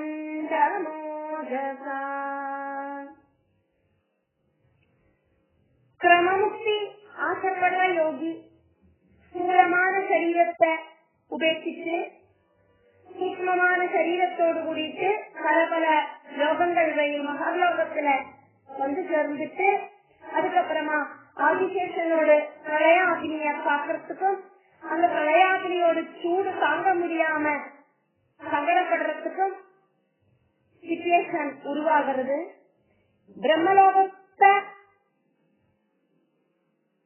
பார்க்கலாம் அப்படிங்கிற ஆசை வந்தோட திவ்ய தேஜஸ் வந்து அந்த ஜீவனை பிரம்மலோகத்துக்கு கொண்டு போகிறத நம்ம இதுவரைக்கும் பார்த்தோம்.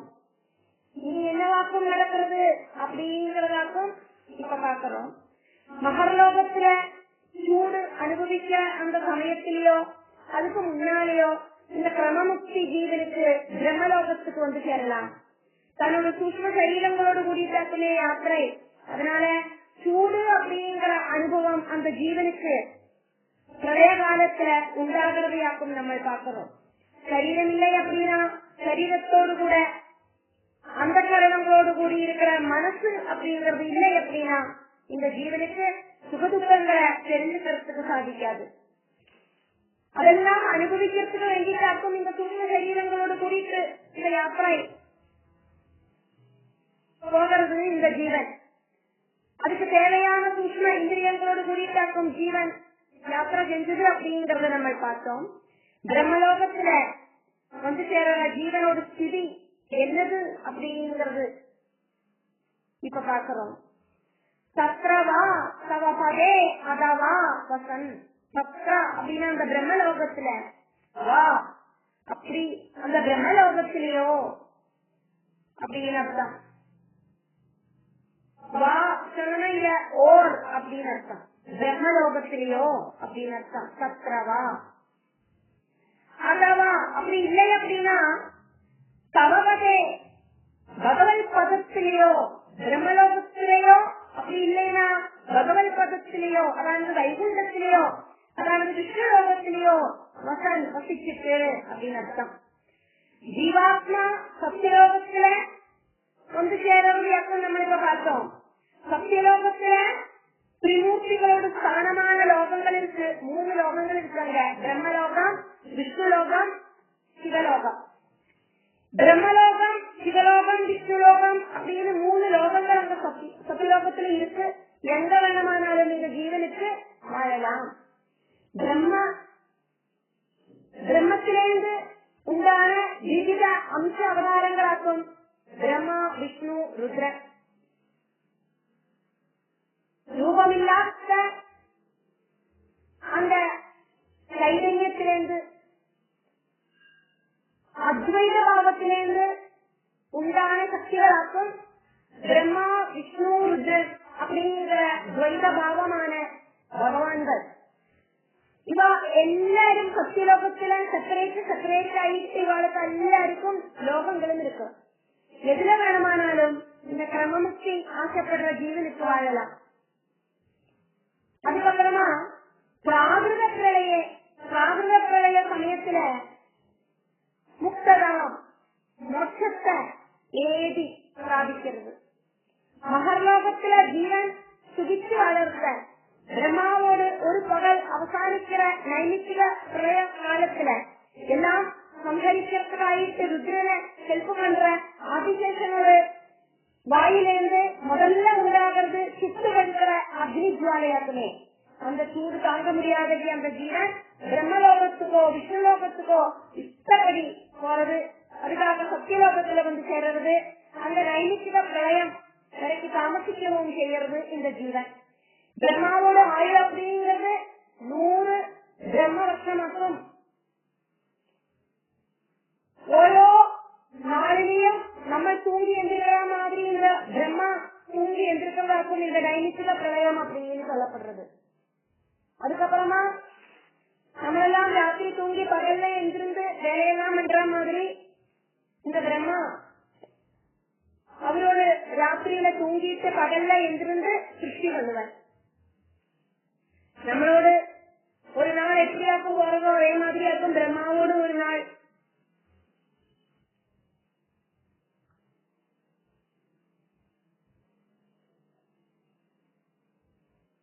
മനുഷ്യരോട് ഒരു വർഷമാക്കും ഒരു ദേവദിനം.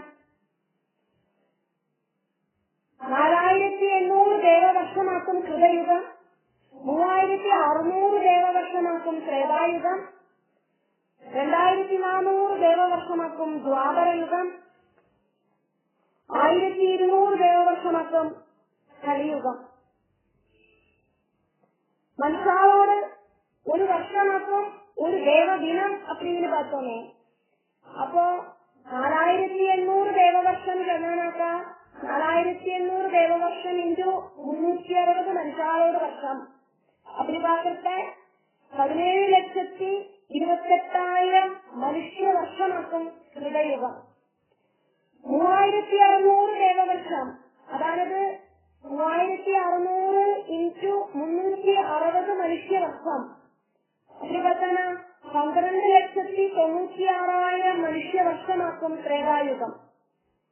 2400 ദേവവർഷം എന്ന് பார்த்தோமே. 2400 ദേവവർഷം ഇൻടു 360 മനുഷ്യ വർഷം. അപ്പോ 8,64,000 മനുഷ്യ വർഷമാക്കും ദ്വാപരയുഗം. 1200 ദേവവർഷം എന്ന് பார்த்தோமே. 1200 ദേവവർഷം ഇൻടു 360 മനുഷ്യ വർഷം 4,32,000 മനുഷ്യവർഷമാക്കും ഒരു കലിയുഗം.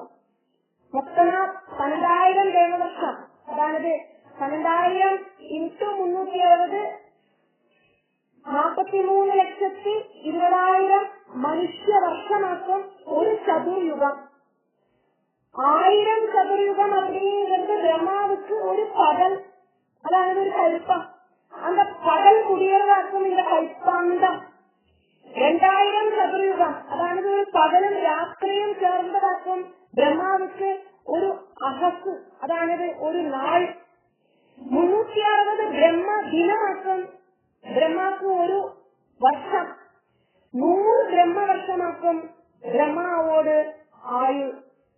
அந்த பிரம்மாவோடு 100 வருஷம் அர்த்தையாக்கும் பிரம்ம பிரளயம் சம்பவிக்கிறது. பிரம்மாவோடு 100 வருஷம் அப்படிங்கிறது மகாவிஷ்ணுவுக்கு ஒரு நிமிஷமாக்கும் அப்படின்னாக்கும் சொல்லப்படுறது. இப்படி பிரம்மாவுக்கு 100 வயசு வரைக்குமாக்கும் ஆயுள். அப்போதாக்கும் பிரம்ம பிரளயம் உண்டாகிறது. அது வரைக்கும் உண்டாகிறதெல்லாம் நைமித்திக பிரளயமாக்கும். பிரம்மா தூங்கி என்றிருக்கிறதாக்கும். நைமித்திக பிரளயத்துல பிரம்மலோகம் இல்லாம போறது கிடையாது. பிரம்மலோகம் இல்லாம ஆகிற பிரளயமாக்கும் பிரம்ம பிரளயம், மகாபிரளயம். மகாபிரளயத்துல பிரம்மாவுக்கு 100 வயசு பிராயம் உண்டாகணும். அப்படி பிரம்ம பிரளயம் வர வரைக்கும் வேணமான அந்த கிரமமுக்தி கிடைச்ச ஜீவனுக்கு பிரம்மலோகத்திலேயோ விஷ்ணுலோகத்திலேயோ வாழலாம் அப்படின்னு சொல்லப்படுறது. பிரம்ம பிரளய சமயத்துல சூக்ஷ்ம சரீரமும் ஜீவனும் மோட்சம் பிராபிக்கும். பிரம்ம பிரளயத்துக்கு முன்னால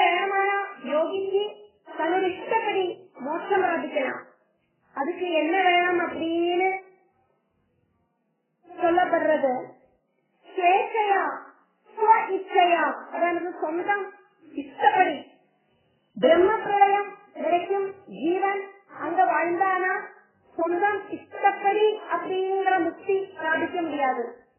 காரணம், எல்லாரும் இந்த பிரம்ம பிரளயத்துல பிரம்மாவில கம்பல்சரியா லயிக்கணும். அதுக்கு முன்னால, அதாவது இந்த பிரம்ம பிரளயத்துக்கு முன்னால அப்படின்னு வேணமானா சொந்தம் விருப்பப்படி சுயேச்சையா, சொந்தம் விருப்பத்துக்கு தகுந்த போல விமுச்சியதே பிரம்ம பிரளயத்துக்கு முன்னால முக்தி கிடைக்கிறதுக்கு சாத்தியமாகும். அது எப்படி சம்பவிக்கும் அப்படின்னு சொல்லப்படுறது, சம்விதித்யா பிளர்ந்துட்டு, என்னத்தை பிளர்ந்துட்டு அப்படின்னு சொல்லப்படுறது, ஜெகத் அந்தம் ஓஜசா, பிரம்மாண்டத்தை தேஜஸால, அதாவது தன்னோட யோக சக்தியால வேதிச்சிட்டு இந்த ஜீவனுக்கு முக்தி பிராபிக்கலாம். பிரம்ம பிரளயத்துல, பிராகிருத பிரளயத்துல எல்லா லோகங்களும், எல்லா யோகிகளோட சரீரங்களும் இந்த பிரம்மலோகம் இன்க்ளூடாக எல்லாம் பரபிரம்மத்துல லயிச்சிருக்க நேச்சுரல் ஆயிட்டு இந்த ஜீவனுக்கு முக்தி கிடைக்கும்.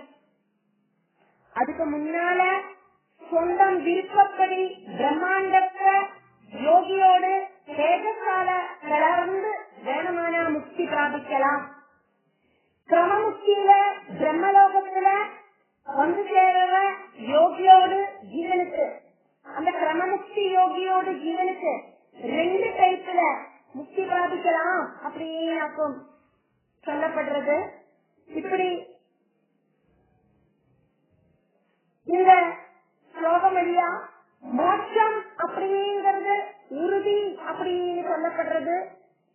தீர்மானம், அதாவது எப்படியாக்கும் இந்த மோட்சம் வேணும் அப்படிங்கிறது தீர்மானம் பண்றது யோகியாக்கும் அப்படின்னு சொல்லப்படுறது. 4வது தசகத்துல 14வது ஸ்லோகம் பார்த்துட்டு இருக்கோம். சத்யஜ சிதி பயஹ மகஹ அனில யோ மகத் பிரகிருதி சப்தக ஆவிதீஹி தது தது ஆத்மகதயா விசன் சுகி ராதி தே பதம் அனாவிதம் விபோ சத்யஜ சிதிபயோ மஹோ நிலஜோ மஹத் பிரகிருதி சத்சகாஹிருதி சத்சகாத்மகதயா விசன்சுகி ராதிதே பதமனாவிதம் விபோ. கிரமமுக்தி ஆசைப்படுற யோகியோடு ஆத்மா சூக்ம சரீரத்தோடு கூடிட்டு, ஜீவனும் சூக்ம சரீரமும் கூடிட்டு பலவித லோகங்களுக்கு போயிட்டு விருப்பப்படி அங்கெல்லாம் வாழ்ந்துட்டு மகர்லோகத்துக்கு வந்து சூரிய லோகம் ஜீவலோகம் எல்லாம் போயிட்டு அங்கேந்து சக்திலோகத்துக்கு வந்துட்டு அங்க பிரம்மாவோடு ஆயுள் முடிகிற வரைக்கும், அதுக்கு முன்னாலேயோ அங்க வாழ்ந்து முக்தி அடையிறது. முக்தி அடையிற சமயத்துல சூக்ம சரீரத்தை வெடிஞ்சு பரபிரமத்துல லயிக்கிறது. 2 விதத்துல இருக்கிற முக்தியாக்கும் கிரமமுக்திக்கு இருக்கு. சொந்தம் விருப்பப்படி இச்சையா பிரம்மாண்ட வேதனம் நடத்தி முக்தி பிராபிக்கிறது. அப்படி இல்லைன்னா பிராகிருத பிரளய சமயத்துல பிரகிருத்தியா முக்தி பிராபிக்கிறது. இந்த ஸ்லோகத்துல அந்த சூக்ம சரீரத்தோடு கூடிய ஜீவன் எப்படி பிரம்மாண்ட வேதனத்தை பண்ணிட்டு முக்தி பிராபிக்கிறது அப்படின்னு எடுத்து சொல்லப்படுறது. சத்தியதா பிரம்மாண்டத்தோடு சிதி அப்படின்னா பூமி, பயகா ஜலம், மகா அக்னி, அனில அப்படின்னா வாயு, யோ அப்படின்னா ஆகாசம். இப்படி பூமி ஜலம் அக்னி அப்படிங்கிற தேஜஸ், வாயு, ஆகாசம் அப்படின்னு பஞ்சபூதங்களோடு கூட மகத்தத்துவம் பிரகிருதி மாயா பிரகிருதியும் கூடிட்டு 7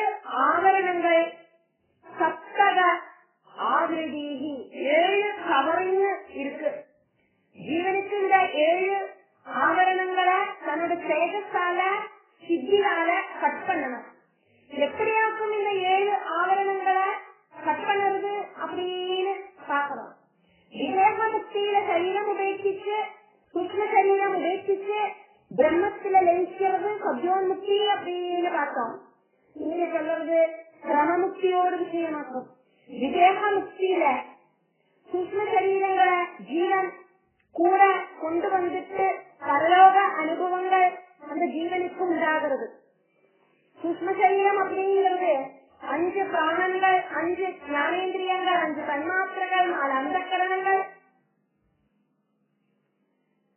இப்படி 24 தத்துவங்களையாக்கும் கூட கொண்டு வந்திருக்கு. ஆத்மாவும் சூக்ம சரீரமும் கூடிட்டாக்கும் 7 ஆவரணங்களா கட் பண்ணி தது ஆத்மகதையா. ஆத்மகதையா அப்படின்னா முதல்ல இருக்கிற ஆவரணம் அப்படிங்கிறது பூமி. அந்த பூமிய பார்க்கறதுக்கும் தொடர்றதுக்கும் சாத்தியமாகும், ஸ்தூல ரூபமாக்கும் பூமி. அந்த பூமியோடு சூக்ம ரூபத்துல இருக்கிற கந்தம், அந்த கந்தமாயிட்டு பூமியோட உள்ளுக்கு கடக்கும் இந்த ஜீவன். ஜலம் அப்படிங்கிறது ஸ்தூல ரூபம், அதோட சூக்ம ரூபம் அப்படிங்கிறது ரசம். அந்த ரசமாயிட்டு அந்த ஜலத்துக்குள்ள கடக்கும் இந்த ஜீவன். இனி ஆகாசத்தோட சூக்ம ரூபம் அப்படிங்கிறது சப்தம். சப்தம் வழி இந்த ஜீவன் ஆகாசத்துக்குள்ள கடக்கும். அக்னியோட சூக்ம ரூபம் அப்படிங்கிறது ரூபம். அந்த ரூபம் வழி அக்னிக்குள்ள இந்த ஜீவன் கடக்கும், பிரவேசனம் பண்ணும். வாயுவோடு சூக்ம ரூபம் அப்படிங்கிறது ஸ்பர்ஷம். ஸ்பர்ஷம் வழி வாயுவோடு அந்த உள்ளுக்குள்ள கடக்கும் இந்த ஜீவன். மனசு, புத்தி, அந்தகரணம், சித்தம் அப்படி இருக்கிற அந்த புத்தி தத்துவத்தை சமஷ்டி ரூபத்துல மகத்தத்துவம் அப்படின்னு சொல்லப்படுறது. சூக்ம ரூபமாயிட்டு ஓரோ ஆவரணத்துக்கு உள்ளேயும் பிரவேசிக்கும் இந்த ஜீவன். அதுக்கப்புறமா ஓரோ ஆவரணத்தையும் பேதிச்சு பேதிச்சு வெளியில கிடக்கும் இந்த ஜீவன். 7 ஆவரணங்களிலேயும் 7 சூக்ம சரீரங்கள் வழி பிரவேசிக்கிறத 7 ஆவரணங்களோடு கூடிட்டு 7 சூக்ம சரீரமும் இந்த ஜீவன் உபேட்சிக்கும். பரிசுத்தமான ஜீவாத்மாவு மட்டும் பிரம்மாண்டம் பேதிச்சு வெளியில வரும். சுத்தமான ஜீவாத்மாவுக்கு மட்டும்தான் பரபிரம்மத்தில லயிக்கிறதுக்கு சாத்தியமாகும். சூக்ம சரீரத்தோடு குறித்து பரபிரம்மத்தில லயிக்கிறதுக்கு சாத்தியமாகாததுனால இந்த சூக்ம சரீரத்தையும் விட்டுட்டு வேணும் பரபிரம்மத்தில லயிக்கிறதுக்கு. தது ஆத்மகதையா 7 ஆவரணங்களோடு உள்ளேயும் அதோட சூக்ம ரூபத்துல அந்த 7 ஆவரணங்களுக்கு உள்ள விஷன் கடந்துட்டு சுகி நல்ல பரமானந்த லஹரியில எல்லா சூக்ம சரீரங்களையும் உபேட்சிச்சு பிரம்மாண்டம் தளர்ந்து வெளியில கிடக்கிற அந்த ஜீவன் பரமானந்த லஹரியில ஆடி நிற்கிறது. அந்த ஆனந்த லஹரியில எந்த விதமான ஆவரணமும் இல்லாத அனாவிரதம் பதம் யாதி, அந்த பகவானோடு எந்தவித ஆவரணமும் இல்லாத பதத்துல ஜாதி எத்திச்சேர்றது இந்த ஜீவன். ஜீவன் அங்க எத்திச்சேர்றது பகவானே அப்படின்னு இங்க நம்ம பாக்குறோம். 4வது தசகத்துல 15வது ஸ்லோகம் பார்த்துட்டு இருக்கோம்.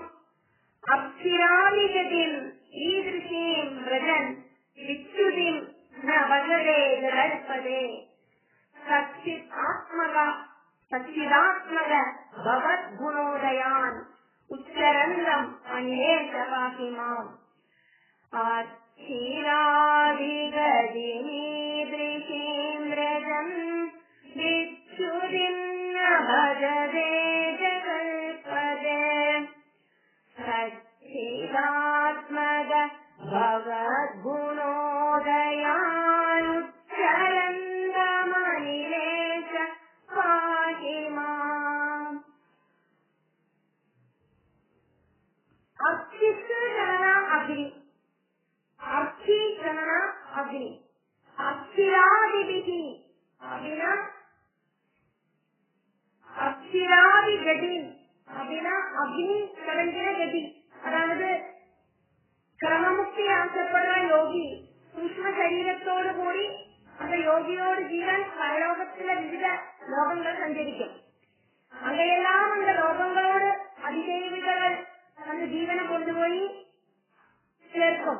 அதி பகல் வெளுத்தபட்சம் உத்தராயணம் ரெடிபதம் சுபபதம் இப்படி இருக்கிற லோகங்கள் வழி ஈதிருச்சிங்கிறத இப்படி அந்த ஜீவன் போயிட்டு இப்படி ஒரு ஜீவகதி கிடைச்ச அந்த ஆத்மாவுக்கு விஸ்வதேம் நபகதே அதுக்கப்புறமா ஒரு பிரம்சம் உண்டாகாது, யோக பிரம்சம் ஆகாது.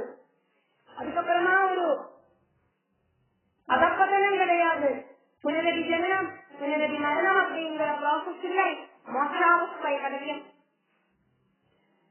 ஆசைப்பட்டதெல்லாம் பார்த்துட்டு அந்த ஆத்மா பிரம்மத்தில் லயிக்கும். ஜெகல்பதே பிரபஞ்ச நாயகா அப்படின்னு கூப்பிடுறார் பட்டகிரி. சத்தும் சித்தும் சேர்ந்த ஆனந்த ஸ்வரூபியான பகவானே, அவர்கள் குணோதயா பகவானோட குணகணங்களை எல்லாம் உச்சரந்தம் உச்சத்துல சத்தமா பாடி புகழ்த்தர சாகி மாம் அனிலேஷா என்ன சதாசனமேகாயிரப்பா